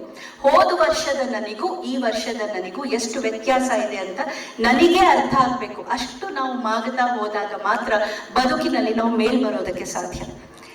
ಹೀಗೆ ನಿರೂಪಣಾ ಕ್ಷೇತ್ರದಲ್ಲಿ ಗುರುತಿಸ್ಕೊಳ್ಳೋದಕ್ಕೆ ಶುರು ಮಾಡಿದ್ಮೇಲೆ ಒಂದೊಂದಾಗಿ ಕಾರ್ಯಕ್ರಮಗಳನ್ನ, ಇವತ್ತಿಗೆ 1000ಕ್ಕೂ ಹೆಚ್ಚು ಕಾರ್ಯಕ್ರಮಗಳು, ರಾಷ್ಟ್ರೀಯ ಅಂತಾರಾಷ್ಟ್ರೀಯ ಕಾರ್ಯಕ್ರಮಗಳಲ್ಲಿ ನಿರೂಪಣೆ ಮಾಡುವಂತ ಅವಕಾಶಗಳು ಒದಗಿ ಬಂದಿದೆ. ಎಲ್ಲಕ್ಕಿಂತ ಹೆಚ್ಚಾಗಿ ನಾನು ಮಾತನಾಡೋದನ್ನ ಕೇಳಿ ಇದನ್ನ ನೀವು ಬರಹದಲ್ಲಿ ಕೊಡಿ ಅಂತ ಹೇಳಿ ಅಂಕಣ ಬರಹಕ್ಕೆ ಅವಕಾಶವನ್ನ ಮಾಡಿಕೊಟ್ಟಂತ ವಿಶ್ವೇಶ್ವರ ಭಟ್ರನ್ನ ನಾನು ಬಹಳ ಕೃತಜ್ಞತೆಯಿಂದ ಜ್ಞಾಪಿಸ್ಕೊಳ್ತೇನೆ.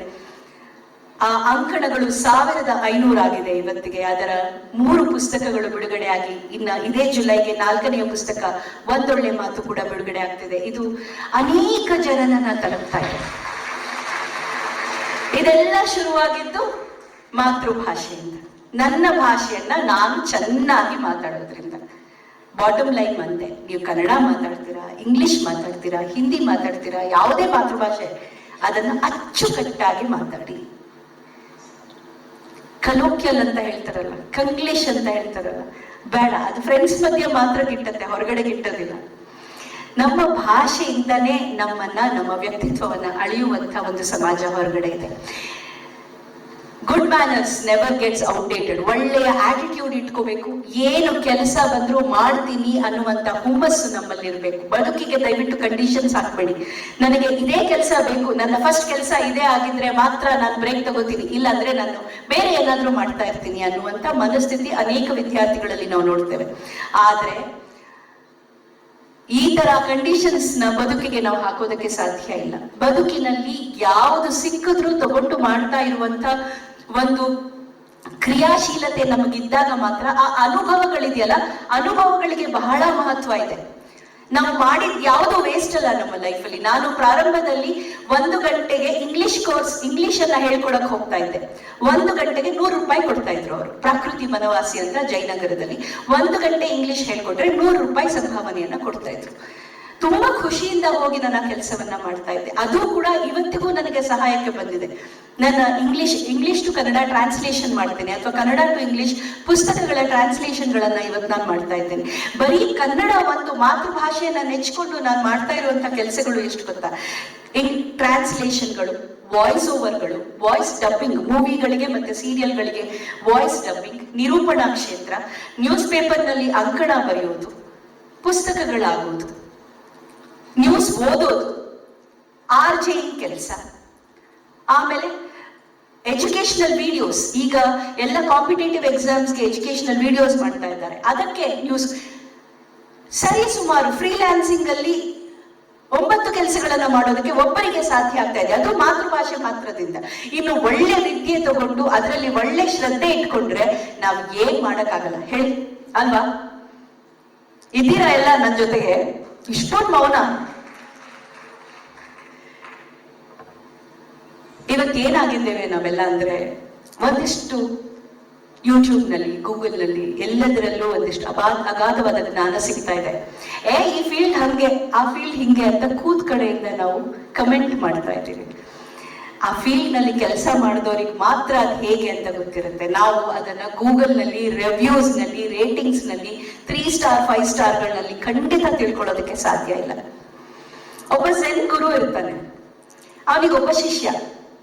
ಆ ಶಿಷ್ಯ ಯಾವಾಗ್ಲೂ ಆ ಗುರು ಹತ್ರ ಬಂದು ನನಗೆ ಯಾವಾಗ ಜ್ಞಾನೋದಯ ಆಗತ್ತೆ ಹೇಳಿ ಅಂತ ಕೇಳ್ತಾ ಇರ್ತಾನೆ. ಈಗಲ್ಲ, ಇನ್ನೊಂದ್ ಸ್ವಲ್ಪ ದಿವಸ ಬಿಟ್ಬಿಟ್ ಬಾ ಅಂತ ಗುರು ಹೇಳೋನು. ಮತ್ತೆ ಮತ್ತೆ ಆ ಶಿಷ್ಯ ಬಂದು ಪ್ರಾಣ ತಿನ್ನೋದಕ್ಕೆ ಶುರು ಮಾಡ್ದ. ನನಗೆ ಯಾವಾಗ ಜ್ಞಾನೋದಯ ಆಗತ್ತೆ, ನಾನು ಆ ಝೆನ್ ಸ್ಥಿತಿಗೆ ಯಾವಾಗ ತಲುಪ್ತೇನೆ ಅಂತ. ಒಂದ್ಸತಿ ಗುರು ಹೇಳ್ತೇನೆ, ಆಯ್ತು ನಿಂಗೆ ಈ ವಿಷಯ ನಾಳೆ ಹೇಳ್ತೇನೆ, ನಾಳೆ ಬಾ ಅಂತ. ತುಂಬಾ ಖುಷಿಯಾಗಿ ಹೋಗುತ್ತೆ ಶಿಷ್ಯನಿಗೆ, ಓ ನಾಳೆ ಇದಕ್ಕೆ ನಂಗೆ ಉತ್ತರ ಸಿಕ್ಕೇ ಬಿಡತ್ತೆ ಅಂತ. ಮಾರನೇ ದಿವಸ ಆ ಶಿಷ್ಯ ತಯಾರಿ ಎಲ್ಲ ಮಾಡ್ಕೊಂಡು ಗುರುವಿನ ಮನೆಗೆ ಬರ್ತಾನೆ. ಈ ಝೆನ್ ಗುರುಗಳು ಈ ಕಾಫಿ ಟೇಬಲ್ಗಳ ಹತ್ರ ಕೂತ್ಕೊಳ್ಳೋದು ಜಾಸ್ತಿ, ಮತ್ತೆ ಅಲ್ಲಿ ಮಾತಾಡ್ತಾ ಇರ್ತಾರೆ. ಗುರು ಆ ಶಿಷ್ಯನನ್ನ ಕಾಫಿ ಟೇಬಲ್ ಹತ್ರ ಕೂಡಿಸ್ಕೊಂಡು 2 ಕಪ್ ಇಟ್ಬಿಟ್ಟು ಟೀ ಹಾಕೋದಕ್ಕೆ ಶುರು ಮಾಡ್ತಾನೆ. ಶಿಷ್ಯ ಇವನು ಕೊಡ್ತಾ ಇದ್ದಾರೆ, ಆಮೇಲೆ ಹೇಳ್ಬೋದು ನಂಗೆ ವಿಷಯ ಅಂತ ಗಮನಿಸೋದಕ್ಕೆ ಶುರು ಮಾಡ್ತಾನೆ. ಟೀ ಕೆಟಲಿಂದ ಸುರಿಯಕ್ಕೆ ಶುರು ಮಾಡಿದಂತ ಕಾಫಿ 3/4 ಕಪ್ ತುಂಬಿತು, ಪೂರ್ತಿ ಕಪ್ ತುಂಬಿತು, ಕಪ್ ತುಂಬಿ ಹರಿಯೋದಕ್ಕೆ ಶುರುವಾಯಿತು. ಆದ್ರೂ ನಿಲ್ಲಿಸ್ಲಿಲ್ಲ ಗುರುಗಳೇ ಏನ್ ಮಾಡ್ತಾ ಇದ್ದೀರಿ, ಟೀ ಕಪ್ ತುಂಬಿ ಸುರಿತಾ ಇದೆ ಅಂತ ಹೇಳ್ತಾನೆ ಶಿಷ್ಯ. ಆಗ ಗುರು ಹೇಳ್ತಾನೆ, ಹೌದು ತುಂಬಿ ಸುರಿತಾ ಇದೆ, ಅದನ್ನ ಖಾಲಿ ಮಾಡ್ಕೋ ಅಂತಾನೆ ನಾನು ನಿನ್ಗೆ ಹೇಳ್ತಾ ಇರೋದು ಅಂತ. ನಮ್ಮ ತಲೆಗಳು ಹಂಗೆ ಸಾವಿರಾರು ಬೇಕಾದ ಬೇಡವಾದಂತ ವಿಚಾರಗಳಿಂದ ತುಂಬಿ ಸುರಿತಾ ಇದೆ. ಒಳ್ಳೆ ವಿಷಯ, ಹೊಸ ವಿಷಯ ಗ್ರಹಿಸ್ಬೇಕು ಅಂದ್ರೆ ಮೊದಲು ನಾವ್ ಏನ್ ಮಾಡ್ಬೇಕು ಹೇಳಿ, ಕಪ್ಪನ್ನ ಖಾಲಿ ಮಾಡ್ಕೋಬೇಕು. ನನಗೆಲ್ಲ ಗೊತ್ತು ಅನ್ನುವಂತ ಈ ಕಪ್ ಇದೆಯಲ್ಲ, ಅದನ್ನ ನಾವು ಯಾವಾಗ ಖಾಲಿ ಮಾಡ್ಕೊಂಡು ಕ್ಲಾಸ್ ರೂಮ್ ಒಳಗೆ ಹೋಗಿ ಕೂತ್ಕೋತೀವೋ, ಇವತ್ತು ನಮ್ಮ ಗುರುಗಳು ಒಂದು ವಿಚಾರವನ್ನ ತಿಳಿಸ್ತಾ ಇದ್ದಾರೆ, ಅದನ್ನ ಅವರು ತಿಳಿಸಿದ ರೀತಿಯಲ್ಲಿ ಅರ್ಥೈಸಿಕೊಳ್ಳುವಂತ ಪ್ರಯತ್ನವನ್ನ ನಾನು ಮಾಡ್ತೇನೆ ಅನ್ನುವಂತ ಆ ಖಾಲಿ ಕಪ್ಪಿನೊಂದಿಗೆ ಝೀರೋ ಈಗೋ ಅಂತ ಹೇಳ್ತಾರೆ ಅದಕ್ಕೆ. ಈ ಎಳೆಯ ಮಕ್ಕಳು ಬಹಳ ಬೇಗ ಗ್ರಹಿಸ್ತಾರೆ. ಅದು ಭಾಷೆ ಆಗ್ಬೋದು, ಯಾವುದೇ ಒಂದು ಕೆಲಸ. ಚಿಕ್ಕ ಚಿಕ್ಕ ಮಕ್ಕಳು ನೋಡಿ, ಕೆಲಸದವ್ರು ಮಾತಾಡ್ತಿರೋ ಭಾಷೆನೂ ಬರುತ್ತೆ ಅವರಿಗೆ, ನಾವು ಮಾತಾಡ್ತಿರೋ ಭಾಷೆ ಬರುತ್ತೆ, ಪಕ್ಕದ ಮನೆಯವ್ರ ಭಾಷೆ, 3-4 ಭಾಷೆಗಳನ್ನ ಸುಲಲಿತವಾಗಿ ಮಾತನಾಡುವಂತ ಶಕ್ತಿಯ ಮಕ್ಕಳಿಗೆ ಬಂದ್ಬಿಡುತ್ತೆ. ಯಾರು ಕೂತ್ಕೊಂಡು ಅವ್ರಿಗೆ ಹೇಳ್ಕೊಡೋದಿಲ್ಲ. ಪಕ್ಕದ ಮನೆಯವ್ರ ಹತ್ರ ಹೋದಾಗ ಮರಾಠಿ ಮಾತಾಡ್ತಿರ್ತಾರೆ, ಕೆಲಸದವ್ರ ಹತ್ರ ತಮಿಳ್ ಮಾತಾಡ್ತಾರೆ, ನಮ್ಮ ಹತ್ರ ಕನ್ನಡ ಮಾತಾಡ್ತಾರೆ. ಟಿವಿನಲ್ಲಿ ಪೋಕೆಮಾನ್ ನೋಡ್ಬೇಕಾದ್ರೆ ಹಿಂದಿ ಬರುತ್ತೆ ಅವ್ರಿಗೆ. ಹೇಗೆ ಆ ಮಕ್ಕಳು ಅಷ್ಟೊಂದು ಕಲಿಯೋದಕ್ಕೆ ಸಾಧ್ಯ? ಯಾರು ಅವ್ರಿಗೆ ಹೇಳ್ಕೊಡಲ್ವಲ್ಲ. ಮಕ್ಕಳಿಗೆ ಝೀರೋ ಈಗೋ, ಏನನ್ನಾದರೂ ಯಾವುದೇ ಈಗೋ ಇಲ್ಲದೆ ಗ್ರಹಿಸುವಂತ ಶಕ್ತಿ ಮಕ್ಕಳಿಗಿರುತ್ತೆ. ಅವ್ರು ಆಟ ಆಡ್ತಾ ಇರ್ತಾರ, ತಂದೆ ಕರೀತಾನೆ ಬಾ ನನ್ನ ಜೊತೆ ಅಂದ ತಕ್ಷಣ ಆಟ ಸಾಮಾನನ್ನ ಬಿಟ್ಟು ತಂದೆಯ ಹಿಂದೆ ನಡೆದು ಹೋಗುವಂತ ಮನಸ್ಥಿತಿಯ ಮಗುಗಿರುತ್ತೆ. ಇಲ್ಲ ನಾನು ಆಟ ಆಡ್ತಾ ಇದ್ದೀನಿ, ಆಟ ಮುಗಿಸಿ ಬರ್ತೀನಿ ಅಂತ ಯಾವ್ದಾದ್ರು ಮಗು ಕೇಳಿದೀರಾ ನೀವು? ಇಲ್ಲ, ಆಟಿಕೆಯನ್ನ ಎಸೆಯತ್ತೆ ಬರುತ್ತೆ. ಬೆಳೀತಾ ಹೋದ ಹಾಗೆ ನಾನು, ನನ್ನದು, ನನ್ನಿಷ್ಟ, ನನ್ನ choice, my body my choice, ಇದೆಲ್ಲ ಶುರುವಾಗುತ್ತೆ ನಮ್ಮಲ್ಲಿ. ಹಾಗೆ ಶುರುವಾಗ್ತಾ ಆಗ್ತಾ ನಮ್ಮ ಗ್ರಹಿಕೆ ಕಡಿಮೆ ಆಗ್ತಾ ಹೋಗುತ್ತೆ. ಈಗೋ ಜಾಸ್ತಿ ಆದಷ್ಟು ಅಬ್ಸಾರ್ಪ್ಷನ್ ಕಮ್ಮಿ. ಯಾವಾಗ ನಾವು ಈ ಮಗುವಿನಂತ ಮನಸ್ಸನ್ನ ಇಟ್ಕೊಂಡು ಒಂದು ತರಗತಿಯ ಒಳಗೆ ಹೋಗ್ತೇವೋ, ನಮ್ಮ ಗ್ರಹಿಕೆ ಕೂಡ 100%, 200% ಇರುತ್ತೆ. ಗುರುಕುಲಗಳಲ್ಲಿ ಅಥವಾ ಹಿಂದೂಸ್ತಾನಿ ಶಾಸ್ತ್ರೀಯ ಸಂಗೀತ ಕಲಿಯೋರಿದ್ದೀರಾ? ಇಲ್ಲಿ ಯಾರಾದ್ರೂ ಇದ್ದೀರಾ ಹಿಂದೂಸ್ತಾನಿ ಶಾಸ್ತ್ರೀಯ ಸಂಗೀತ ಕಲಿತಾ ಇರೋರು? ಆ ಗುರುಕುಲಗಳಲ್ಲಿ ನೀವು ನೋಡಿದ್ರೆ ಅವರು 40 ವರ್ಷ ಆಗ್ಬೋದು, 50 ವರ್ಷ ಆಗ್ಬೋದು, ಆ ಗುರುಗಳಿಗೆ ಅವ್ರ ಶಿಷ್ಯರೇ. ಫಸ್ಟ್ ಹೋದ ತಕ್ಷಣ ಗುರುಗಳ ಪಾದಗಳನ್ನ ಮುಟ್ಟಬೇಕು, ಕಿವಿಗೆ ಹೀಗೆ ಇಟ್ಕೋಬೇಕು. ಗುರು ಹೆಸರನ್ನ ಹೇಳ್ಬೇಕಾದ್ರೆಲ್ಲ ಕಿವಿಯನ್ನು ಮುಟ್ಕೋಬೇಕಂದ್ರೆ ನನ್ನ ಕರ್ಣ ನಿಮ್ಮ ಧ್ವನಿಯನ್ನ ಕೇಳಿ ಪುನೀತವಾಗಿದೆ ಅಂತ ಅವ್ರ ಹೆಸರನ್ನ ಹೇಳ್ಬೇಕಂದ್ರೆ ಕಿವಿ ಮುಟ್ಕೊಂಡೇ ಹೆಸರು ಹೇಳೋದು. ಅವರು ಬದುಕಿರುವವರೆಗೆ ಅವರಿಗೆ ಶಿಷ್ಯ ಅನ್ನುವಂತ ಪಟ್ಟನೆ ಅವ್ರು ಯಾವತ್ತೂ ಗುರುವಾಗೋದಕ್ಕೆ ಸಾಧ್ಯ ಇಲ್ಲ. ಒಂದು ವೇದಿಕೆ ಕಾರ್ಯಕ್ರಮ ಕೊಡಬೇಕು ಅಥವಾ ಯಾವುದೋ ಒಂದು ರೇಡಿಯೋ ಇಂಟರ್ವ್ಯೂ ಕೊಡ್ಬೇಕು ಅಂದ್ರೆ ಕ್ಷಮಿಸಿ, ನಮ್ಮ ಗುರುಗಳು ಪರ್ಮಿಷನ್ ಕೊಟ್ರೆ ಮಾತ್ರ ನಾವು ಬರ್ತೀವಿ, ಇಲ್ಲಂದ್ರೆ ಬರಲ್ಲ ಅಂತ ಹೇಳ್ತಾರೆ. ಅವ್ರಿಗೆ ಆಗ್ಲೇ 40 ವರ್ಷ 50 ವರ್ಷ ಆಗಿರುತ್ತೆ. ನಾವೇನ್ ಮಾಡ್ತೀವಿ, ನಮ್ಗೊಂದು 25 ವರ್ಷ ಆದ ತಕ್ಷಣ ವಿ ಹ್ಯಾವ್ ಅರೈವ್ಡ್, ನಮಗೆಲ್ಲ ಗೊತ್ತು ಅನ್ನುವಂಥ ಒಂದು ಗತ್ತು ನಮ್ಮಲ್ಲಿರುತ್ತೆ. ಎಲ್ಲಿಗೆ ಎಂದಿಗೆ ನಾವು ಗತ್ತನ್ನ ಬಿಡ್ತೀವೋ, ನಮ್ಮ ಕಪ್ಪನ್ನ ಎಂಟಿ ಮಾಡ್ಕೋತೀವೋ, ಆಗ ಮಾತ್ರ ಬದುಕು ಕಲಿಸುವಂತಹ ಪಾಠಗಳನ್ನ ಅಥವಾ ನಮ್ಮ ಅಧ್ಯಾಪಕರು, ಪ್ರೊಫೆಸರ್ಗಳು, ಯಾವುದೇ ಒಂದು ವಿದ್ಯಾಸಂಸ್ಥೆ ಕೊಡುವಂತಹ ಪಾಠಗಳನ್ನ ಗ್ರಹಿಸೋದಕ್ಕೆ ಸಾಧ್ಯ, ಮಾಗೋದಕ್ಕೆ ಸಾಧ್ಯ, ಬೆಳೆಯೋದಕ್ಕೆ ಸಾಧ್ಯ. ಇನ್ನ ಇಸ್ರೋದಲ್ಲಿ ಒಂದು ವುಮೆನ್ಸ್ ಡೇ ಸೆಲೆಬ್ರೇಷನ್ಗೆ ಅತಿಥಿಯಾಗಿ ಕರೆದಾಗ ಇಸ್ರೋದ ಹೆಡ್ ನನ್ನನ್ನು ಒಂದು ಪ್ರಶ್ನೆ ಕೇಳಿದ್ರು. ದಿನವೂ ಕೂಡ ಅಂಕಣಗಳನ್ನ ಬರೀತೀರಾ ನೀವು? ಒಂದು ದಿನ ಹೆಣ್ಣು ಮಕ್ಕಳ ಸಾಧನೆ ಬಗ್ಗೆ ಪೇಪರ್ನಲ್ಲಿ ಬರ್ತಾ ಇರುತ್ತೆ, ಮತ್ತೊಂದು ದಿನ ಗಂಡು ಮಕ್ಕಳ ಸಾಧನೆ ಬಗ್ಗೆ ಪೇಪರ್ನಲ್ಲಿ ಬರ್ತಾ ಇರುತ್ತೆ. ಹಾಗಾದ್ರೆ ಹೆಣ್ಣು ಮಕ್ಕಳು ಜಾಸ್ತಿನಾ ಗಂಡು ಮಕ್ಕಳು ಜಾಸ್ತಿನಾ ಅಂತ ಇದಕ್ಕೇನು ಉತ್ತರ ಕೊಡ್ತೀರಾ ನೀವು? ಬಾಯ್ಸಾ? ಯಾರು ಶಬ್ದನೇ ಇಲ್ವಲ್ಲ ನಿಮ್ದು?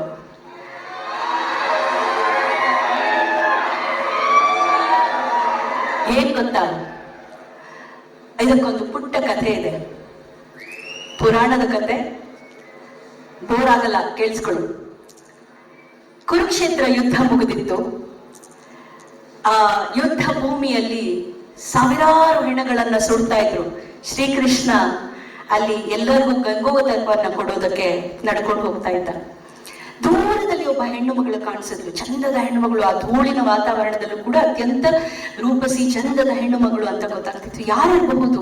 ಎಲ್ಲ ಸುಟ್ಟು ಭಸ್ಮವಾದಂತಹ ಈ ಯುದ್ಧ ಭೂಮಿಯಲ್ಲಿ ಇಲ್ಲಿ ಏನ್ ಮಾಡಕ್ ಬಂದಿರ್ಬೋದು ಒಂದು ಹೆಣ್ಣು ಮಗಳು ಅಂತ ಕೃಷ್ಣ ನೋಡೋದಕ್ಕೆ ಗಮನಿಸೋದಕ್ಕೆ ಶುರು ಮಾಡ್ದ. ಯಾರು ನಡ್ಕೊಂಡ್ ಬರ್ತಿದ್ದಿತ್ತು ಅಂತ ಗೊತ್ತಾಗ್ಲಿಲ್ಲ.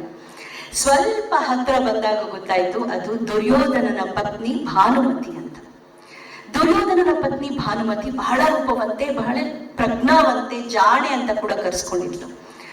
ಕೃಷ್ಣನಿಗೆ ಅವಳ ಪರಿಚಯವಿರಲಿಲ್ಲ. ನಾನು ಭಾನುಮತಿ, ದುರ್ಯೋಧನನ ಪತ್ನಿ, ನಿಮಗೆ ನಮಸ್ಕಾರಗಳನ್ನ ತಿಳಿಸ್ತಾ ಇದ್ದೇನೆ ಅಂದ್ಲು. ಕೃಷ್ಣನಿಗೆ ಆಶ್ಚರ್ಯವಾಯಿತು. ಕೌರವ ಸೇನೆಯ ಕಡೆಯಿಂದ ಅಥವಾ ಕೌರವರ ಕಡೆಯಿಂದ ಯಾರು ಕೃಷ್ಣನನ್ನ ಮಾತಾಡ್ಸಿದ್ರು ಅವನಿಗೆ ಮೊದಲು ಶಾಪ ಹಾಕಿ ಆಮೇಲೆ ಮಾತಾಡಿಸ್ತಾ ಇದ್ದಿದ್ದು. ಗಾಂಧಾರಿಯಿಂದ ಹಿಡಿದು ಎಲ್ಲರೂ, ನೀನ್ ನಮ್ಮನ್ನೆಲ್ಲ ಹಾಳು ಮಾಡಿದೆ, ನಿನ್ನಿಂದ ಕೌರವ ವಂಶ ನಾಶ ಆಯ್ತು, ನೀನು ನಾಶ ಆಗಿ ಹೋಗು ಅಥವಾ ನಿನ್ನ ಕುಲ ನಾಶವಾಗಲಿ, ಹೀಗೆ ಶಾಪ ಹಾಕಿ ಹಾಕಿ ನಂತರ ಕೃಷ್ಣನನ್ನ ಮಾತಾಡ್ಸಿದ್ರು. ಆದ್ರೆ ಇಲ್ಲಿ ಭಾನುಮತಿ ಬಂದು ದ್ವಾರಕಾ ರಾಜನಿಗೆ ನಮಸ್ಕಾರ ಅಂತ ಹೇಳಿದಾಗ ಅವನಿಗೆ ಆಶ್ಚರ್ಯ ಆಯ್ತು. ಎಂತ ಹೆಣ್ಣು ಮಗಳು, ನಾನು ಕೃಷ್ಣ, ನನ್ನಿಂದಾಗಿ ಯುದ್ಧ ಅಂತ ಎಲ್ಲರೂ ಕೂಡ ನನ್ನನ್ನ ದೂಷಿಸ್ತಾ ಇದ್ರು, ಬಂದು ನನಗೆ ನಮಸ್ಕಾರವನ್ನ ತಿಳಿಸುವಂತ ಸೌಜನ್ಯ ಈ ಹೆಣ್ಣು ಮಗಳಿಗಿದೆಯಲ್ಲ ಅಂತ. ನೀನು ಭಾನುಮತಿ ಅಲ್ವಾ, ದುರ್ಯೋಧನನ ಪತ್ನಿ, ನೀನು ನನ್ನನ್ನ ಬೈಯೋದಕ್ಕೆ ಶಾಪ ಹಾಕೋದಕ್ಕೆ ಬಂದಿದ್ದೀಯಾದ್ರೆ ನೀನು ನನಗೆ ಶಾಪ ಹಾಕ್ಬಿಡು. ನಿನ್ನ ಅತ್ತೆ ಈಗಾಗ್ಲೇ ಆ ಕೆಲಸ ಮಾಡಿದ್ದಾರೆ, ನೀನ್ ಮಾಡಿದ್ರೆ ಏನ್ ದೊಡ್ಡ ವಿಷಯ ಅಲ್ಲ, ಈಗಾಗ್ಲೇ ಎಲ್ಲರ ಶಾಪವನ್ನ ನಾನು ಸ್ವೀಕರಿಸಿದ್ದೇನೆ, ನೀನು ಆ ಕೆಲಸ ಮಾಡ್ಬಿಡು ಅಂತ ಕೃಷ್ಣ ಹೇಳ್ತಾನೆ. ಆಗ ಅವಳು ಹೇಳ್ತಾಳೆ, ಇಲ್ಲ ಕೃಷ್ಣ, ನನ್ನ ಮನೆಯವರು ಅಥವಾ ನನ್ನ ಕಡೆಯವರು ಮಾಡಿರುವಂತಹ ತಪ್ಪುಗಳಿಗೆ ನಾನು ಕ್ಷಮಾಪಣೆಯನ್ನ ಕೇಳಿ ನಿನಗೆ ಕ್ಷಮಿಸು ಅಂತ ಕೇಳೋದಕ್ಕೆ ಬಂದಿದ್ದೇನೆ ಅಂತ. ಕೃಷ್ಣನಿಗೆ ಬಹಳ ಆಶ್ಚರ್ಯ ಆಗತ್ತೆ. ಹೌದಾ, ಇಂಥ ವಿವೇಕ ಈ ಹೆಣ್ಣು ಮಗಳಿಗಿದೆಯಾ? ಅಯ್ಯೋ, ನೀನ್ ಇದೆಯಾ ಅಂತಾನೆ ನನಗೆ ಗೊತ್ತಿರ್ಲಿಲ್ವಲ್ಲಮ್ಮ, ಗೊತ್ತಿದ್ದಿದ್ರೆ ನಾನು ಸಂಧಾನವನ್ನ ನಿನ್ನ ಮೂಲಕನೇ ಮಾಡಿಸ್ತಿದ್ದೆ ಅಂತ ಹೇಳ್ತಾನೆ ಕೃಷ್ಣ. ನಿನ್ನ ಮೂಲಕನೇ ನಾನು ಸಂಧಾನ ಮಾಡಿಸಬಹುದಾಗಿತ್ತು, ಆಗ ಯುದ್ಧ ನಡೀತಿರ್ಲಿಲ್ವೇನೋ ಅಂತ. ಆಗ ಭಾನುಮತಿ ಏನ್ ಹೇಳ್ತಾಳೆ ಗೊತ್ತಾ, ರಾಮಾಯಣದ ತಾರ ಅಂದ್ರೆ ಸುಗ್ರೀವನ ಹೆಂಡತಿ ತಾರ ಮತ್ತೆ ಮಂಡೋದರಿ, ಇವರು ಮಾಡಿದಂತ ಸಂಧಾನ ಏನಾದ್ರೂ ಪ್ರಯೋಜನ ಆಯ್ತಾ? ಇವರು ಹೆಣ್ಮಕ್ಳೇ ತಾನೆ, ಅವರು ಕೂಡ ಅಲ್ಲಿ ಶಾಂತಿಯ ನೆಲೆಸೋದಕ್ಕೆ ಮಾತಾಡ್ತಾನೆ ಇದ್ರು. ರಾವಣನ ಹತ್ರ ಮಂಡೋದರಿ ಮಾತಾಡ್ತಿದ್ಲು, ಬೇಡ ಯುದ್ಧ ಅಂತ ಹೇಳ್ತಿದ್ಲು, ಕಳಿಸ್ಕೊಟ್ಬಿಡಪ್ಪ ಸೀತೆನ ಅಂತ ಹೇಳ್ತಿದ್ಲು. ಏನಾದ್ರೂ ಪ್ರಯೋಜನ ಆಯ್ತಾ? ರಾಮಾಯಣ ಕಾಲದಲ್ಲೇ ಹೆಣ್ಣು ಮಕ್ಕಳ ಮಾತನ್ನ ಕೇಳಲಿಲ್ಲ, ಇನ್ನಿವಾಗ ಯಾರಾದ್ರೂ ಕೇಳ್ತಾರ ಕೃಷ್ಣ ಅಂದಾಗ ಅವಳ ಜ್ಞಾನಕ್ಕೆ, ಅವಳ ಆ ವ್ಯಕ್ತಿತ್ವಕ್ಕೆ ಕೃಷ್ಣನಿಗೆ ನಿಜಕ್ಕೂ ಆಶ್ಚರ್ಯ ಆಗುತ್ತೆ.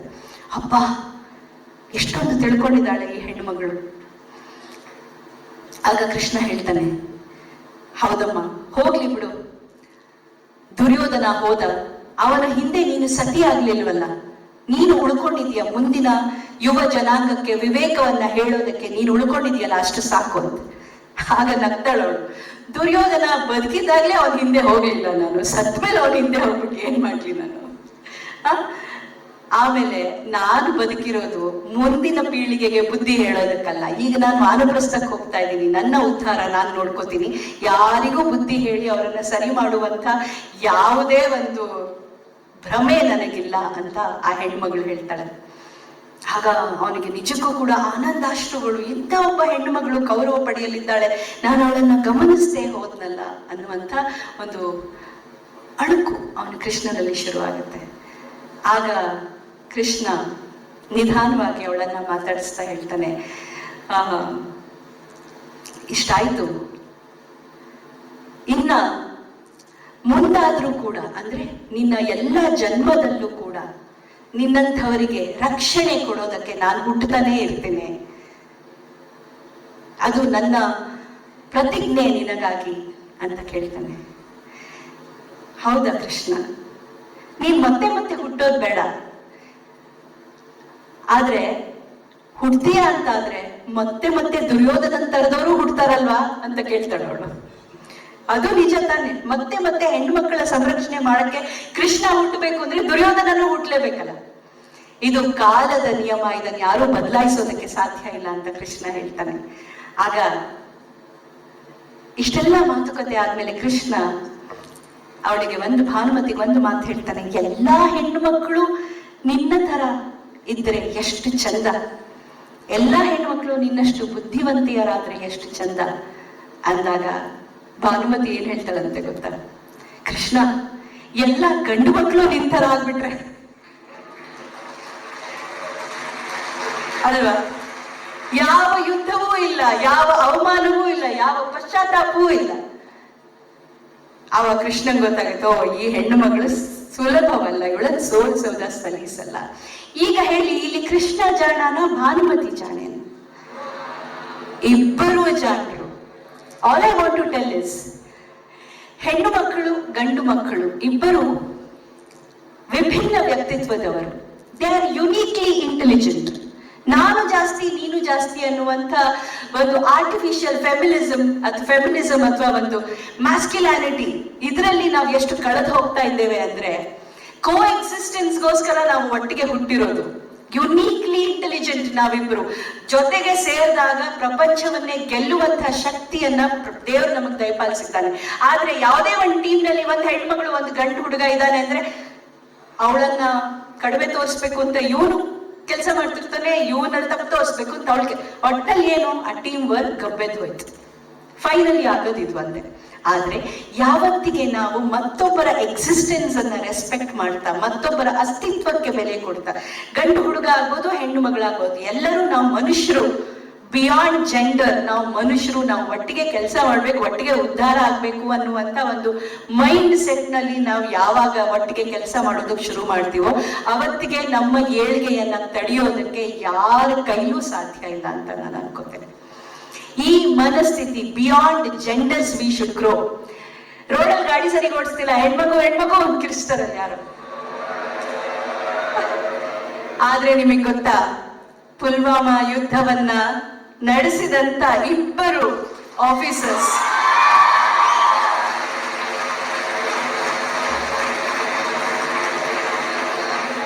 ಆದ್ರೆ ಆ ಇಬ್ಬರು ಆಫೀಸರ್ಸ್ ಅನ್ನ ನಿಯುಕ್ತಿಗೊಳಿಸಿದ್ದು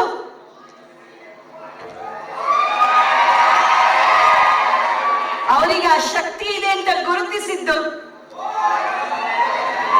ಹೀಗಾಗಿ we are built to coexist. ಒಟ್ಟಿಗೆ ಕೆಲಸ ಮಾಡ್ತಾ, ಒಬ್ಬರನ್ನೊಬ್ಬರು ಗೌರವಿಸ್ತಾ, ನಮ್ಮ ಸಂಸ್ಕೃತಿ, ನಮ್ಮ ಸಂಸ್ಕಾರ, ಅದನ್ನ ನಾವು ಯಾವತ್ತೂ ಕೈ ಬಿಡದೆ ಬೆಳೆಸ್ಕೊಳ್ತಾ ಹೋದಾಗ ಮಾತ್ರ ನಮ್ಮ ಏಳ್ಗೆ ಸಾಧ್ಯ. ಎಲ್ಲಿಯವರೆಗೆ ಮತ್ತೊಬ್ಬರಲ್ಲಿ ತಪ್ಪನ್ನ ಹುಡುಕಿ ಅವರನ್ನು ಕೆಳಗೆ ಎಳಿತೀವಿ ಅಂತ ಟ್ರೈ ಮಾಡ್ತಿರ್ತೀವೋ ದೇವರನ್ನೇ ನಾವು ಉದ್ಧಾರ ಆಗಲ್ಲ. ನನ್ನ ಇಂಟರ್ನಲ್ ಗ್ರೋತ್, ನನ್ನನ್ನು ನಾನು ಬೆಳೆಸ್ಕೋತೀನಿ, ನಾನು ದಿನವೂ ಬೆಳಿತೇನೆ ಅನ್ನುವಂತ ಆತ್ಮಾವಲೋಕನ ನಮ್ಮಲ್ಲಿದ್ದಾಗ ಮಾತ್ರ ನಾವು ಬೆಳೆಯೋದಕ್ಕೆ ಸಾಧ್ಯ. ಬಹುಶಃ ನನಗೆ ಕೊಟ್ಟಂತ ಸಮಯ ಮುಗಿತಾ ಇದೆ ಅನ್ಕೋತೀನಿ. ಇನ್ನು ನನಗೆ ಮಾತಾಡ್ತಾ ಇದ್ರೆ ಎಸ್ಪೆಷಲಿ ಆರ್ಜೆಗಳಾಗಿದ್ದವರು ಟೈಮ್ ಲಿಮಿಟ್ ಗೊತ್ತಾಗೋದಿಲ್ಲ.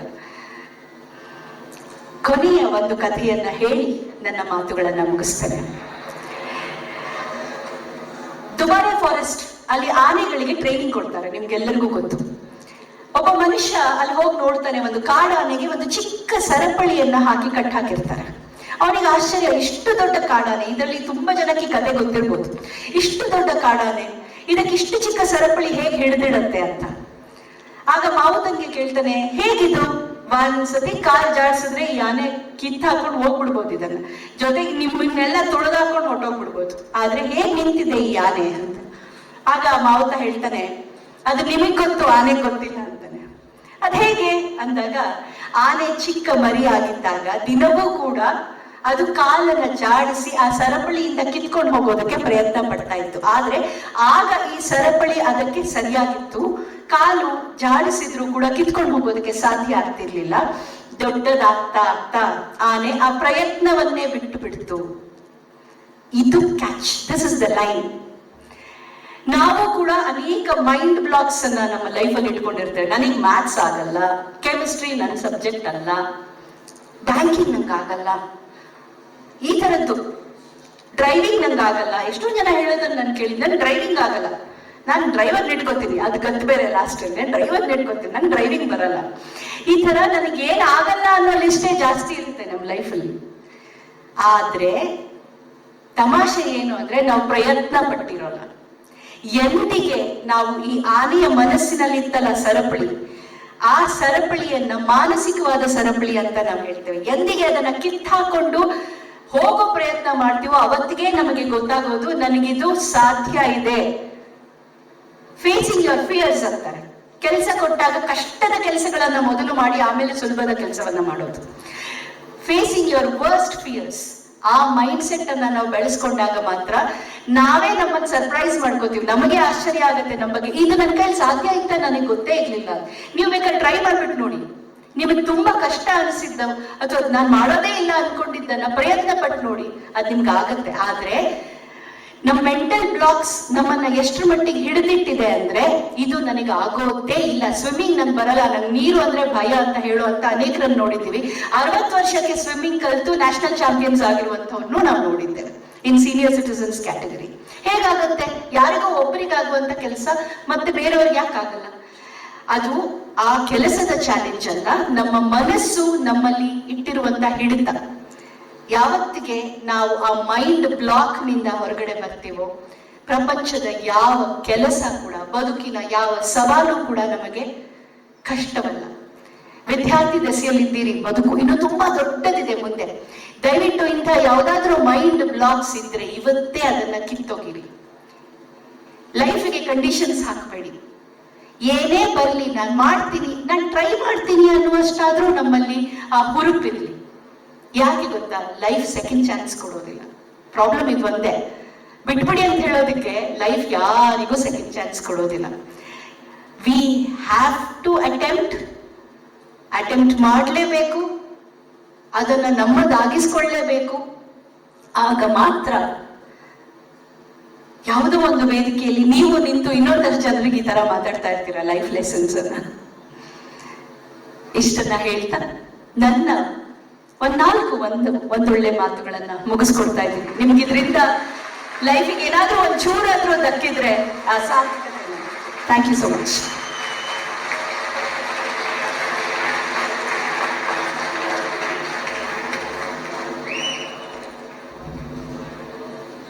ಸಿರಿಗನ್ನಡಂ ಗೆಲ್ಗೆ ಸಿರಿಗನ್ನಡಂ ಬಾಳ್ಗೆ ಎಂಬ ಮಾತಿಗೆ ಜೀವಂತ ಉದಾಹರಣೆ ಎಂಬಂತೆ ಗುರುಗಳ ಮಹತ್ವ, ಭಾರತೀಯ ಪರಂಪರೆ, ಶಿಸ್ತಿನ ಪ್ರಾಮುಖ್ಯತೆ, ಹೀಗೆ ಹಲವಾರು ವಿಷಯಗಳ ಕುರಿತಂತಹ ಶ್ರೀಮತಿ ರೂಪಾ ಗುರುರಾಜ್ರವರ ನುಡಿಗಳನ್ನು ಆಲಿಸಿದಾಗ ನಮಗೆಲ್ಲ ಅನಿಸಿದ್ದು ಇಷ್ಟೇ: ಈ ಗಡಿಯಾರ ಸದ್ಯಕ್ಕೆ ನಮ್ಮೆಲ್ಲರ ಪಾಲಿಗೆ ಖಳನಾಯಕ ಆಗಿದೆ ಎಂದು. ತಮ್ಮ ಅಮೂಲ್ಯವಾದ ವಿಚಾರಗೋಷ್ಠಿಯನ್ನು ನಮ್ಮೆಲ್ಲರಿಗೂ ಉಣಬಡಿಸಿದ ಶ್ರೀಮತಿ ರೂಪಾ ಗುರುರಾಜ್ರವರಿಗೆ ಅಂತರಾಳದಿಂದ ಧನ್ಯವಾದಗಳು.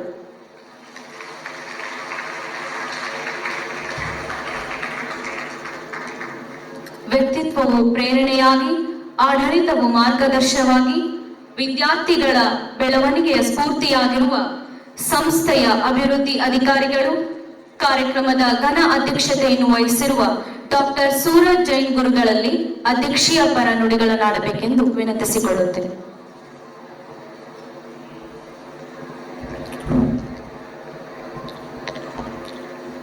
ಓಂ ಶ್ರೀ ಮಂಜುನಾಥಯ್ಯ ನಮಃ. ಧರ್ಮಸ್ಥಳದ ಮಂಜುನಾಥ ಸ್ವಾಮಿಯನ್ನ ಆರಂಭದಲ್ಲಿ ಸ್ಮರಿಸಿಕೊಂಡು, ನಮ್ಮ ಜನತಾ ಶಿಕ್ಷಣ ಸಮಿತಿಯ ಅಧ್ಯಕ್ಷರು, ಉಡುಪಿಯ ಪೇಜಾವರ ಮಠದ ಮಠಾಧೀಶರಾದ ಪರಮ ಪೂಜ್ಯ ಶ್ರೀ ವಿಶ್ವಪ್ರಸನ್ನ ತೀರ್ಥ ಸ್ವಾಮೀಜಿಯವರಿಗೆ ಸಾಷ್ಟಾಂಗವಾಗಿ ವಂದಿಸಿ, ನಮ್ಮ ಜನತಾ ಶಿಕ್ಷಣ ಸಮಿತಿಯ ಕಾರ್ಯಾಧ್ಯಕ್ಷರು, ಧರ್ಮಸ್ಥಳದ ಧರ್ಮಾಧಿಕಾರಿಗಳು ಪೂಜ್ಯ ಡಾಕ್ಟರ್ ಡಿ ವೀರೇಂದ್ರ ಹೆಗ್ಡೆ ಅವರಿಗೆ ಸಾಷ್ಟಾಂಗವಾಗಿ ವಂದಿಸಿ, ಈ ಜನತಾ ಶಿಕ್ಷಣ ಸಮಿತಿಯನ್ನು ಸುಮಾರು 49 ವರ್ಷಗಳ ಕಾಲ ಕಟ್ಟಿ ಬೆಳೆಸಿ ಏನಿಲ್ಲದ ಸಂಸ್ಥೆಯನ್ನು ಈ ಗತವೈಭವಕ್ಕೆ ತಗೊಂಡ್ಬಂದು, ಮುಖ್ಯವಾಗಿ ಇವತ್ತಿನ ಕಾರ್ಯಕ್ರಮದಲ್ಲಿ ನಾವು ವಜ್ರಕುಮಾರ್ ಅವರನ್ನ ಬಹಳ ನೆನೆಸಬೇಕಾಗ್ತದೆ. ಕಾರಣ, ಡಾಕ್ಟರ್ ಅಜಿತ್ ಕುಮಾರ್ ಅವರು ಧಾರವಾಡಕ್ಕೆ ಬಂದ ಮೇಲೆ ಅವರ ಕೆಲಸ ಕರ್ಮಭೂಮಿ ಧಾರವಾಡ ಆಯಿತು. ಅದೇ ರೀತಿ ಅವರು ಮುಖ್ಯವಾಗಿ ಈ ಸಂಸ್ಥೆಯ ಕಾರ್ಯದರ್ಶಿಯೂ ಆಗಿದ್ದರು. ಅದಕ್ಕಿಂತ ಹೆಚ್ಚಾಗಿ ನಮ್ಮ JSS ಬನಶಂಕರಿ ಕಲಾ ವಾಣಿಜ್ಯ SK ಗುಬ್ಬಿ ಸೈನ್ಸ್ ಕಾಲೇಜಲ್ಲಿ 25 ವರ್ಷಗಳ ಕಾಲ ಪ್ರಾಚಾರ್ಯರಾಗಿ ಸೇವೆ ಸಲ್ಲಿಸಿದ್ದಾರೆ ಅಂತ ನಾವು ಸ್ಮರಿಸಬೇಕಾಗ್ತದೆ. ಹಾಗಾಗಿ ದಿವಂಗತ ಡಾಕ್ಟರ್ ಅಜಿತ್ ಕುಮಾರ್ ಅವ್ರನ್ನ ನಮ್ಮೊಟ್ಟಿಗೆ ಇಲ್ಲದಿದ್ದರೂ ಸ್ಮರಿಸಿಕೊಂಡು, ಮುಖ್ಯವಾಗಿ ಇವತ್ತಿನ ಕಾರ್ಯಕ್ರಮದ ಅಧ್ಯಕ್ಷತೆಯನ್ನು ವಹಿಸಬೇಕಾಗಿತ್ತು ಹಿರಿಯರು, ಈಗಿನ ಈ ಜನತಾ ಶಿಕ್ಷಣ ಸಮಿತಿಯ ಕಾರ್ಯದರ್ಶಿಗಳು, ನಮ್ಮ JSS ಶ್ರೀ ಮಂಜುನಾಥೇಶ್ವರ ಸ್ನಾತಕ ಮತ್ತು ಸ್ನಾತಕೋತ್ತರ ಅಧ್ಯಯನ ಸಂಸ್ಥೆಯ ಪ್ರಾಚಾರ್ಯರು, ನಮ್ಮೆಲ್ಲರ ಮಾರ್ಗದರ್ಶಕರು, ಸರಳ ಸಜ್ಜನಿಕೆಯ ವ್ಯಕ್ತಿ ಇವತ್ತಿನ ಈ ಕಾರ್ಯಕ್ರಮದಲ್ಲಿ ಇರಬೇಕಾಗಿತ್ತು. ಅವರ ಅನುಪಸ್ಥಿತಿಯಲ್ಲಿ ಅವ್ರನ್ನ ಡಾಕ್ಟರ್ ಅಜಿತ್ ಪ್ರಸಾದ್ ಅವ್ರನ್ನ ಈ ಸಮಯದಲ್ಲಿ ಸ್ಮರಿಸಿಕೊಂಡು ಅವರ ಆಶೀರ್ವಾದವನ್ನು ಬೇಡಿಕೊಂಡು, ವೇದಿಕೆ ಮೇಲಿರುವ ನಮ್ಮ JSS ಕಾಲೇಜಿನ ಪ್ರಾಚಾರ್ಯರು, ಸೌಮ್ಯ ಸ್ವಭಾವದವರು, ಮಕ್ಕಳೊಟ್ಟಿಗೆ ಸದಾ ಮಕ್ಕಳಾಗಿ ಇರುವವರು, ನನ್ನ ಯೂಶುವಲಿ ಅಡ್ಮಿನಿಸ್ಟ್ರೇಷನ್ ಕೆಲವೊಂದು ವಿಚಾರಗಳು ಬರ್ತದೆ. ಕೆಲವೊಂದು ಸಲ ಈ ಕ್ರಿಕೆಟ್ ಮ್ಯಾಚಲ್ಲಿ ಹೇಳ್ತಾರೆ ಭರವಸೆ ಆಟಗಾರ ಅಂತ. ಅದೇ ರೀತಿ ನನ್ನ ಜೀವನದ ಭರವಸೆ ಆಟಗಾರ. ಇವತ್ತು ಬೆಳಿಗ್ಗೆ ಕೇಳಿದೆ ಕೋಟ್ ಹಾಕ್ರಿ ಅಂತ. ಕೋಟ್ ಅಂದ್ರೆ ರಾಜ್ಯ ಅದು ಬಹಳ ತನ್ನ ವೃತ್ತಿ ಜೀವನದಲ್ಲಿ ಪಾಠ ಮತ್ತೆ ಮಕ್ಕಳಿಗೆ ನಾಲೆಜ್, ಶಿಸ್ತುಬದ್ಧ ಜೀವನವನ್ನು ನಡೆಸಿ ಈ ಸಂಸ್ಥೆಯ ಪ್ರಾಚಾರ್ಯರಾಗಿ ಮುನ್ನಡೆಸುತ್ತಿರುವ ಹಿರಿಯರು, ನನ್ನ ಮಿತ್ರರಾದ ಡಾಕ್ಟರ್ KH ನಾಗಚಂದ್ರ ಅವರೇ. ಈಗ ನನಗಿಂತ ಮೊದಲು 3/4 ಗಂಟೆಗಳ ಕಾಲ ನಾನು ಕೇಳಿದೆ ನಾಗಚಂದ್ರ ಸರ್ ಎಷ್ಟೊತ್ತು ಹೇಳಿರಿ ಇವರಿಗೆ ಅಂತ. ಇಲ್ಲ 3/4 ಗಂಟೆ ಹೇಳಿದ್ದಾರೆ ಅಂತ ಅಂದರು. ಮುಗಿಬೇಕು ಇನ್ನೊಂದು 1/4 ಗಂಟೆ ಮಾತಾಡಬಹುದು ಅಂತ ಅನಿಸ್ತು ಮೇಡಮ್. ಬಹಳ ಚೆನ್ನಾಗಿ ಮಾತಾಡಿದ್ರೆ ನನಗೆ ಮೈಕ್ ಹತ್ತಿರವ್ರಿಗೆ ಹೆದರಿಕೆ ಆಯ್ತು. ಮತ್ತೆ ನಾವು ಕಾಯಂ ಮಾತಾಡ್ತಿರ್ತೀವಿ, ಅವ್ರು ಮಾತಾಡಿದ್ಮೇಲೆ ಮತ್ತೆ ನಮ್ಮ ಮಾತು ಕೇಳ್ತಾರೆ ಅಂತ. ಬಟ್ ಅಧ್ಯಕ್ಷರನ್ನ ಏನಿಲ್ಲ, ಅವ್ರು ಹೇಳಿದಾರೆ ಮತ್ತೆ ಟ್ವಿಸ್ಟ್ ಮಾಡಿ ಹೇಳೋದು ಅಷ್ಟೇ ಇರ್ತದೆ ಅಂತ ಕುಂದುಕೊಳ್ಳೋದ್ರು.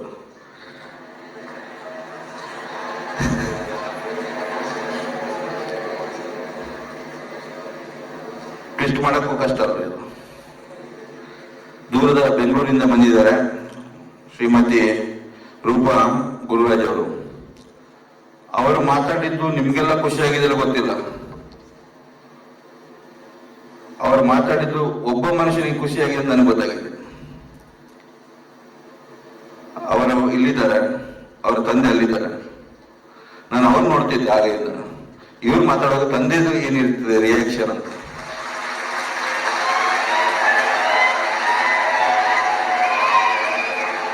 ಅವರು ಮಾತಾಡುವ ಮೊದಲೇ ನಾನು ಬರುವ ಸ್ಟೇಜ್ ಬಂದ ತಕ್ಷಣ ಫಸ್ಟ್ ಡಿಸೈಡ್ ಮಾಡಿದ್ದೆ ಇವ್ರು ಮಾತಾಡುವಾಗ ಅವ್ರೇನ್ ಮಾಡ್ತಾರೆ ಅಂತ. ಅವಾಗ ಗೊತ್ತಾಗ್ತದೆ, ಅದು ಇದೇ ಇರ್ತದೆ. ನಿಮ್ಮನ್ನು ಈ ಸಂಸ್ಥೆಗೆ ಸರ್ ನಾನು ಹೃತ್ಪೂರ್ವಕವಾಗಿ ಸ್ವಾಗತಿಸ್ತೇನೆ. ಇಂಥ ಮಗಳನ್ನ ಪಡೆದ ನೀವು ಧನ್ಯರು ಸರ್. ಯಾಕಂದ್ರೆ ಮಕ್ಕಳು ದೊಡ್ಡವರಾದ್ಮೇಲೆ ಎಷ್ಟೇ ದೊಡ್ಡವರಾಗಲಿ, ಒಬ್ಬ ಮನುಷ್ಯ ಎಷ್ಟೇ ದೊಡ್ಡ ಮನುಷ್ಯ ಆಗ್ಬೋದು, ಒಬ್ಬ ಹೆಣ್ಮಗಳು ಎಷ್ಟೇ ದೊಡ್ಡ ಪೋಸ್ಟ್ ಹೋಗ್ಬೋದು, ಅವ್ರ ಪ್ರಧಾನಮಂತ್ರಿ ಆಗ್ಬೋದು, ಪ್ರೆಸಿಡೆಂಟ್ ಆಗ್ಬೋದು, ಅಪ್ಪನಿಗೆ ಮಗಳು. ಒಬ್ಬ ಶಿಷ್ಯ ಎಷ್ಟೇ ದೊಡ್ಡ ಮನುಷ್ಯ ಆಗ್ಬೋದು, ಗುರುವಿಗೆ ಶಿಷ್ಯ. ಹಾಗಾಗಿ ಅವರ ಮುಖದಲ್ಲಿ ತನ್ನ ಮಗಳ ಬಗ್ಗೆ ಇರುವ ಹೆಮ್ಮೆ ಅವರ ಎಕ್ಸ್ಪ್ರೆಷನ್ ಅಲ್ಲಿ ನೋಡಿದೆ.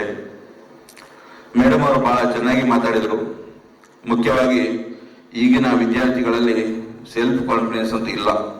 ಇದನ್ನು ನಾನು ಎಲ್ಲಿ ಬೇಕಾಗಿ ಹೇಳ್ತಿದ್ದೇನೆ. ವುಮೆನ್ ಎಂಪವರ್ಮೆಂಟ್ ಬಗ್ಗೆ ಹೇಳ್ಬೇಕಂದ್ರೆ ನಮ್ಮ JSS ಅಲ್ಲಿ 65% ಲೇಡೀಸ್ ಸ್ಟೂಡೆಂಟ್ಸ್ ಇದ್ದಾರೆ ಮೇಡಮ್.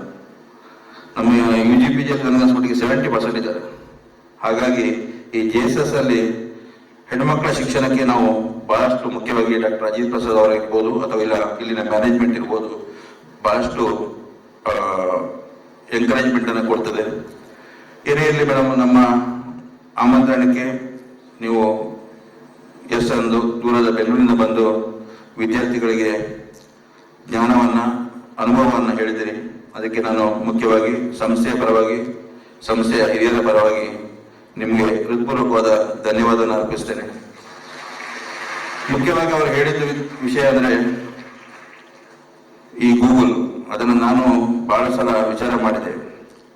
ಈ ಗೂಗಲ್ ಬಂದ ಮೇಲೆ ನಾವು ಕೆಟ್ಟಿವೆ ಮೇಡಮ್, ಎಲ್ಲರೂ ಹುಡುಗರೊಟ್ಟಿಗೆ ಹಾಕೋದೆ ಟಕ್ ಅಂತ ಹಾಕೋದು, ಈಜಿ ಹೇಳ್ಬಿಡೋದು ಅಷ್ಟೇ. ಒಂದು ಭಾಷಣ ಮಾಡ್ಬೇಕು 2 ನಿಮಿಷ ಆಗಿ ಹೋಗ್ಬಿಡೋದು. ಎಲ್ಲಿವರೆಗೆ ಅಂದ್ರೆ ಗಾಂಧಿ ಜಯಂತಿ ದಿವಸ ಬೆಳಿಗ್ಗೆ ಹಾಕ್ತಾರೆ, ಗಾಂಧಿ ಜಯಂತಿ ಏನಿದೆ, ಇಂಡಿಪೆಂಡೆನ್ಸ್ ಡೇ ಏನಿದೆ, ಆ ಪಾಯಿಂಟ್ಸ್ನ ಹೇಳ್ಬಿಡೋದು ಅಷ್ಟೇ. ದೊಡ್ಡ ದೊಡ್ಡವರು ಮಾಡೋದು ನೋಡಿದ್ದೀನಿ ನಾನು. ನೆಕ್ಸ್ಟ್ ಎಲ್ಲಿವರೆಗೆ ಬರ್ತಾರೆ, ನನ್ನ ಬರ್ತದೆ ಏನಿದೆ ಹಾಗೆ ಬರ್ತದೆ. ಇವತ್ತು ನನ್ನ ಬರ್ತದೆ ಏನು ಹೇಳ್ಬೇಕು, ಗಾಂಧಿ ಜಯಂತಿ ಗಾಂಧಿದು ಬರ್ತದೆ, ಇಂಡಿಪೆಂಡೆನ್ಸ್ ಬರ್ತದೆ, ನನ್ನ ಬರ್ತದೆ ಬರ್ಬೇಕಲ್ರಿ ಇವತ್ತು. ನಾನು ಯಾವಾಗ ಹುಟ್ಟಿದಾನ, ಇಂಥ ದಿವಸ ಹುಟ್ಟಿದೆ, ಅದನ್ನ ನೋಡಿ ಹೇಳೋದು. ಗೂಗಲ್ ಯಾವಾಗಲೂ ಮಾಹಿತಿ ಕೊಡ್ತದೆ, ಜ್ಞಾನ ಕೊಡಲ್ಲ. ಇನ್ಫಾರ್ಮೇಶನ್ ಬೇರೆ, ನಾಲೆಜ್ ಬೇರೆ. ಮನುಷ್ಯ ಇನ್ಫಾರ್ಮೇಶನ್ ಅಲ್ಲಿ ದಿನ ತೆಗಿಬಹುದು, ಬದುಕಬೇಕಾದ್ರೆ ನಾಲೆಜ್ ಬೇಕಾಗ್ತದೆ. ದಿನ ತೆಗೆಯೋದು ಬೇರೆ, ಬದುಕೋದು ಬೇರೆ. ಈ ಗೂಗಲ್ ಉಪಯೋಗ ಮಾಡಬಾರ್ದಂತಲ್ಲ, ಒಂದು ಲಿಮಿಟ್ ವರೆಗೆ ಮಾಡಬೇಕಾಗ್ತದೆ. ಹಾಗಾಗಿ ನಾವು ಗೂಗಲ್ ಇರ್ಬೋದು, AI ಇರ್ಬೋದು, ಅಥವಾ ಯಾವುದೇ ಟೆಕ್ನಾಲಜಿ ಇರ್ಬೋದು, ಅದನ್ನ ಮಾಹಿತಿಗೋಸ್ಕರ ಬಳಸಬೇಕು. ನಿಮಗೆ ನಾಲೆಜ್ ಕೊಡೋದು ಯಾವಾಗಲೂ ಪುಸ್ತಕ ಅಂತ ನಾನು ತಿಳ್ಕೊಂಡಿದ್ದೇನೆ. ಹಾಗಾಗಿ ಹೆಚ್ಚಾಗಿ ಓದುವ ಹವ್ಯಾಸವನ್ನ ಈಗಿನ ವಿದ್ಯಾರ್ಥಿಗಳು ಅಥವಾ ಈಗಿನ ಜನರೇಷನ್ ಮಾಡೋದು ಒಳ್ಳೇದಂತ ನನ್ನ ಭಾವನೆ. ಅದೇ ರೀತಿ ಜೀವನಕ್ಕೆ ಅನುಭವದಿಂದ ನಾವು ಮೇಲೆ ಮೇಲೆ ಹೋಗ್ತಿರ್ತೇವೆ. ಅವ್ರೇನಂದ್ರು ಸೆಲ್ಫ್ ಕಾನ್ಫಿಡೆನ್ಸ್ ಅಂತ, ಅದರ ಬಗ್ಗೆ ಒಂದು 2 ಮಾತು ಹೇಳ್ತೇನೆ. ಮುಖ್ಯವಾಗಿ ಈಗಿನ ಜನರೇಷನ್ ಸೆಲ್ಫ್ ಕಾನ್ಫಿಡೆನ್ಸ್ ಕಮ್ಮಿ ಆಗ್ತಿದೆ. ಒಂದು ಸಣ್ಣ ಜ್ವರ ಬಂದರೂ ನಾವು ಬಹಳ ಹೆದರ್ತೇವೆ. ಒಂದು ಯಾರಾದ್ರೂ ಏನಾದ್ರೂ ಮುಂದೆ ಏನ್ ಮಾಡ್ಬೇಕಂತ ಗೊತ್ತಾಗಲ್ಲ. ಕೆಲವೊಂದು ಸಲ ರಾಂಗ್ ಡಿಸಿಷನ್ಗಳನ್ನ ತಗೋತೇವೆ. ಸೆಲ್ಫ್ ಕಾನ್ಫಿಡೆನ್ಸ್ ಇಲ್ಲ. ಅದರಿಂದ ಏನಾಗ್ತದೆ ಅಂದ್ರೆ ಈಗಿನ ಜನರೇಷನ್ ಎಸ್ಪೆಷಲಿ ಮೆಂಟಲಿ ವೀಕ್ ಹಾಕೊಂಡು ಬರ್ತಾ ಇದ್ದಾರೆ. ಯಾವುದೇ ಕಷ್ಟಗಳನ್ನ ತಡ್ಕೊಳ್ಳುವ ಕೆಪಾಸಿಟಿ ಇರುವುದಿಲ್ಲ, ಸಿಟ್ಟನ್ನ ತಡ್ಕೊಳ್ಳುವ ಕೆಪಾಸಿಟಿ ಇರುವುದಿಲ್ಲ. ಈ ರೀತಿ ಅದೇನಾಗ್ತದೆ, ನಮ್ಮ ರುಟೀನ್ ಜೀವನಕ್ಕೆ ಎಫೆಕ್ಟ್ ಆಗ್ತದೆ. ಯಾವುದೋ ಒಬ್ಬ ಕೆಲಸಕ್ಕೆ ನಾವು ಸೇರ್ತೇವೆ ಅಂತ ತಿಳ್ಕೊಳ್ಳಿ, ಯಾರೊಬ್ರು ಬಾಸ್ ಬಂದು ಜೋರು ಮಾಡ್ತಾರೆ, ಅವರು ಜೋರು ಮಾಡಿದ್ದನ್ನ ತಡ್ಕೊಳ್ಳೋ ಕೆಪಾಸಿಟಿ ಬೇಕಾಗ್ತದೆ. ಅದನ್ನ ಎಕ್ಸ್ಟ್ರಾ ಚೇಂಜಸ್ ಮಾಡಿ ತೋರಿಸೋ ಕೆಪಾಸಿಟಿ ಬೇಕಾಗ್ತದೆ. ನನಗೆ ಜೋರು ಮಾಡಿದ್ರು, ನನಗೆ ಬೇಸರ ಆಯ್ತು, ನಾನು ಕೆಲಸ ಬಿಡ್ತೇನೆ, ನಾನು ಹೀಗೇನು, ನಾನು ಇಂಪ್ರೂವ್ ಆಗಲೇನು, ನನ್ನ ನೆಗೆಟಿವ್ ಥಿಂಕಿಂಗ್ ಬಂದಾಗ ಮನುಷ್ಯ ನೆಗೆಟಿವ್ ಹೋಗ್ತಾನೆ. ಅದನ್ನೇ ನಾವು ಪಾಸಿಟಿವ್ ಆಗಿ ತಗೊಂಡಾಗ ನನಗೆ ಮುಂದೆ ನೀವು ಕೆಲಸಕ್ಕೆ ಹೋಗಿರ್ತೀರಿ. ಮೆಂಟಲ್ ಎಬಿಲಿಟಿ ಬೇಕಾಗ್ತದೆ. ಮುಖ್ಯವಾಗಿ ನಾನು ಕೆಲವು ಸಲ ಸ್ಪೋರ್ಟ್ಸ್ ವಿಷಯದಲ್ಲಿ ಬರ್ತದೆ. ಸ್ಪೋರ್ಟ್ಸ್ ಏನ್ ಮಾಡ್ತದೆ, ಮನಸ್ಸನ್ನ ಸ್ಟ್ರಾಂಗ್ ಮಾಡ್ತದೆ.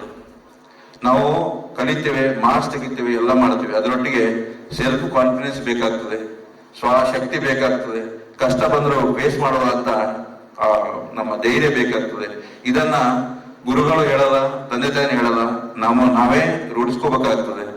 ಯಾವ ಮನುಷ್ಯ ಮುಂದೆ ಬರಬೇಕಾದ್ರೆ ಸೆಲ್ಫ್ ಕಾನ್ಫಿಡೆನ್ಸ್ ಮೇಡಮ್ ಅವ್ರು ಹೇಳಿದಂಗೆ ಬೇಕಾಗ್ತದೆ. ಮೆಂಟಲಿ ಸ್ಟ್ರಾಂಗ್ ಆಗಬೇಕಾಗ್ತದೆ. ಸಣ್ಣ ಸಣ್ಣ ವಿಷಯಕ್ಕೂ ನಾವು ಹೆದರೋದು, ಬಹಳಷ್ಟು ಥಿಂಕ್ ಮಾಡೋದು, ಓವರ್ ಥಿಂಕಿಂಗ್, ನೆಗೆಟಿವ್ ಥಿಂಕಿಂಗ್ ಇವೆಲ್ಲ ಬಿಡಬೇಕಾಗ್ತದೆ. ಮುಖ್ಯವಾಗಿ ಈ ಫೈನಲ್ ಇಯರ್ ಸ್ಟೂಡೆಂಟ್ಸ್ ಇದ್ದೀರಾ ಅಂತ ತಿಳ್ಕೊಂಡಿದ್ದೇನೆ. BA, BCom, BSc ಈ 3 ವರ್ಷಗಳ ಕಾಲ ನಮ್ಮ GSS ಸಂಸ್ಥೆಯಲ್ಲಿ ನೀವು ಶಿಕ್ಷಣವನ್ನು ಪಡೆದಿರಿ. ಕೆಲವರು 5 ವರ್ಷ ಇರ್ಬೋದು. ಮುಂದೆ ನೀವು ನಿಮ್ಮ ವೃತ್ತಿ ಜೀವನಕ್ಕೆ ಅಥವಾ ಪೋಸ್ಟ್ ಗ್ರಾಜುಯೇಷನ್ ಹೋಗ್ತಿರ್ತೀರಿ. ನಿಮ್ಗೆ ಸಂಸ್ಥೆ ನಿಮ್ಮೊಟ್ಟಿಗೆ ಸದಾ ಇರ್ತದೆ. ನಿಮ್ಮ ಮುಂದಿನ ಭವಿಷ್ಯ ಒಳ್ಳೇದಾಗಲಿ. ನಿಮ್ಗೆ ಈ ಸಂಸ್ಥೆಯ ಹಾರೈಕೆ ಸದಾ ಇರ್ತದೆ. ಜೀವನದಲ್ಲಿ ಸೋಲು ಗೆಲುವು ಇರ್ತದೆ. ಸೋಲು ಬಂದಾಗ ಹೆದರಬೇಡಿ, ಗೆಲುವು ಬಂದಾಗಲೂ ನಾವು ಅದನ್ನು ಜಾಸ್ತಿ ಎಂಜಾಯ್ ಮಾಡಬಾರ್ದು. ಸೋಲು ಗೆಲುವು ಇರ್ತದೆ. ಸೋಲು ಯಾವಾಗಲೂ ಪರ್ಮನೆಂಟ್ ಅಲ್ಲ, ಗೆಲುವು ಯಾವಾಗಲೂ ಪರ್ಮನೆಂಟ್ ಅಲ್ಲ. 2 ಜೀವನದಲ್ಲಿ ಬಂದೇ ಬರ್ತದೆ. ಗೆಲುವಿದ್ದಾಗ ಸೋಲಿಗೆ ಬೆಲೆ ಇರ್ತದೆ, ಸೋಲಿದ್ದಾಗ ಗೆಲುವಿಗೆ ಬೆಲೆ ಇರ್ತದೆ. ಮೇಡಮ್ ಅವ್ರು ಹೇಳಿದಂಗೆ ನಾವು ಸೋಲನ್ನು ಸವಾಲಾಗಿ ತಗೋಬೇಕು. ನಮ್ಮ ಲೈಫಲ್ಲಿ ಅದನ್ನ ಚೇಂಜಸ್ ಮಾಡ್ಕೊಂಡು ಹೋಗ್ಬೇಕು. ಅದೇ ರೀತಿ ಮೆಂಟಲಿ ಸ್ಟ್ರಾಂಗ್ ಆಗಬೇಕು. ಮುಂದಿನ ನಿಮ್ಮ ಜೀವನ, ವಿದ್ಯಾರ್ಥಿಗಳೇ, ನಿಮ್ಮ ಭವಿಷ್ಯ ಒಳ್ಳೇದಾಗಬೇಕು. ಮುಖ್ಯವಾಗಿ ಜೆಎಸ್ಎಸ್ ಸಂಸ್ಥೆ, ಜೆಎಸ್ಎಸ್ ಬನಶಂಕರಿ ಕಾಲೇಜ್ ಅಂದರೆ ನನಗೆ ಬಹಳಷ್ಟು ಪ್ರೀತಿ. ಮುಖ್ಯವಾಗಿ ಈ ಕಾಲೇಜಲ್ಲಿ ನಾನು ಅವಾಗವಾಗ ಹೋಗ್ತಾ ಇರ್ತೇನೆ. ನನಗೆ ಈ ಕಾಲೇಜಿನ ಬಹಳ ಅಟ್ಯಾಚ್ಮೆಂಟ್. ಮುಖ್ಯವಾಗಿ ಅದು ಯಾಕೆ ಹೇಳ್ಬೇಕಂದ್ರೆ, ಇಲ್ಲಿಯ ಏನು ಪ್ರಾಧ್ಯಾಪಕರ ಟೀಚರ್ಸ್ ಇದ್ದಾರೆ, ಅವರು work, nature of work, involvement ಯಾವಾಗ ಖುಷಿಯಿಂದ ಕೆಲಸ ಮಾಡ್ತಾರೆ. ಮತ್ತೆ ನಮ್ಮ ಮ್ಯಾನೇಜ್ಮೆಂಟ್ಗೆ ಬಹಳಷ್ಟು ಅವರಿಗೆ ಗೌರವ ಇದೆ. ಈ ಸಂಸ್ಥೆಯ ಎಲ್ಲ ಪ್ರಾಧ್ಯಾಪಕರನ್ನ ನಾನು ಮತ್ತೊಮ್ಮೆ ಸ್ಮರಿಸಿಕೊಳ್ತೇನೆ. ನಿಮಗೆ ನನ್ನ ವೈಯಕ್ತಿಕ ಮತ್ತೆ ಸಂಸ್ಥೆಯ ಗೌರವವನ್ನು ಸಲ್ಲಿಸ್ತೇನೆ. ಈ ಸಮಾರಂಭದಲ್ಲಿ ನನ್ನ ನೆಚ್ಚಿನ ಗುರುಗಳು ಡಾಕ್ಟರ್ ಅಜಯ್ ಪ್ರಸಾದ್ ಅವರು ಇರಬೇಕಾಗಿತ್ತು. ಅವರ ಅನುಪಸ್ಥಿತಿ ನನಗೂ ಕಾಡ್ತಿದೆ, ನಿಮಗೂ ಕಾಡ್ತಿದೆ ಅಂತ ತಿಳ್ಕೊಂಡಿದ್ದೇನೆ. ಅವರನ್ನ ಈ ಸಮಯದಲ್ಲಿ ನಾನು ಸ್ಮರಿಸಿಕೊಂಡು ಅವರ ಆಶೀರ್ವಾದವನ್ನು ಬೇಡಿಕೊಂಡು ನನಗೆ ಇಲ್ಲಿ ಕಾರ್ಯಕ್ರಮಕ್ಕೆ ಆಹ್ವಾನಿಸಿ ಅಧ್ಯಕ್ಷತೆಯನ್ನ ನಾನು ಮಾಡುವಂತ ಅಲ್ಲ, ಅದನ್ನ ಅಜಯ್ ಪ್ರಸಾದ್ ಅವರು ಮಾಡಬೇಕಾಗಿತ್ತು. ಅವರ ಅನುಪಸ್ಥಿತಿಯಲ್ಲಿ ನಾನಿದ್ದೇನೆ. ಮತ್ತೊಮ್ಮೆ ಮೇಡಮ್ ಅವರಿಗೆ ನಮ್ಮ ಸಂಸ್ಥೆ ಪರವಾಗಿ ಕೃತಜ್ಞತೆ ಅರ್ಪಿಸ್ತೇನೆ. ಶ್ರೀಯುತ ನಾಗಚಂದ್ರ ಅವರಿಗೂ ನಾನು ನನ್ನ ವೈಯಕ್ತಿಕವಾಗಿ ಸಂಸ್ಥೆ ಪರವಾಗಿ ಕೃತಜ್ಞತೆ ಅರ್ಪಿಸ್ತೇನೆ. ಎಲ್ಲ ವಿದ್ಯಾರ್ಥಿಗಳಿಗೆ ಮತ್ತೆ ಪ್ರಾಧ್ಯಾಪಕರಿಗೆ ವೈಯಕ್ತಿಕವಾಗಿ ಕೃತಜ್ಞತೆಯನ್ನು ಅಭಿನಂದನೆ ಸಲ್ಲಿಸಿ ನನ್ನ ಅಧ್ಯಕ್ಷ ಪರ ನುಡಿಗೆ ವಿರಾಮ ಹೇಳ್ತೇನೆ. ಎಲ್ಲರಿಗೂ ವಂದನೆಗಳು.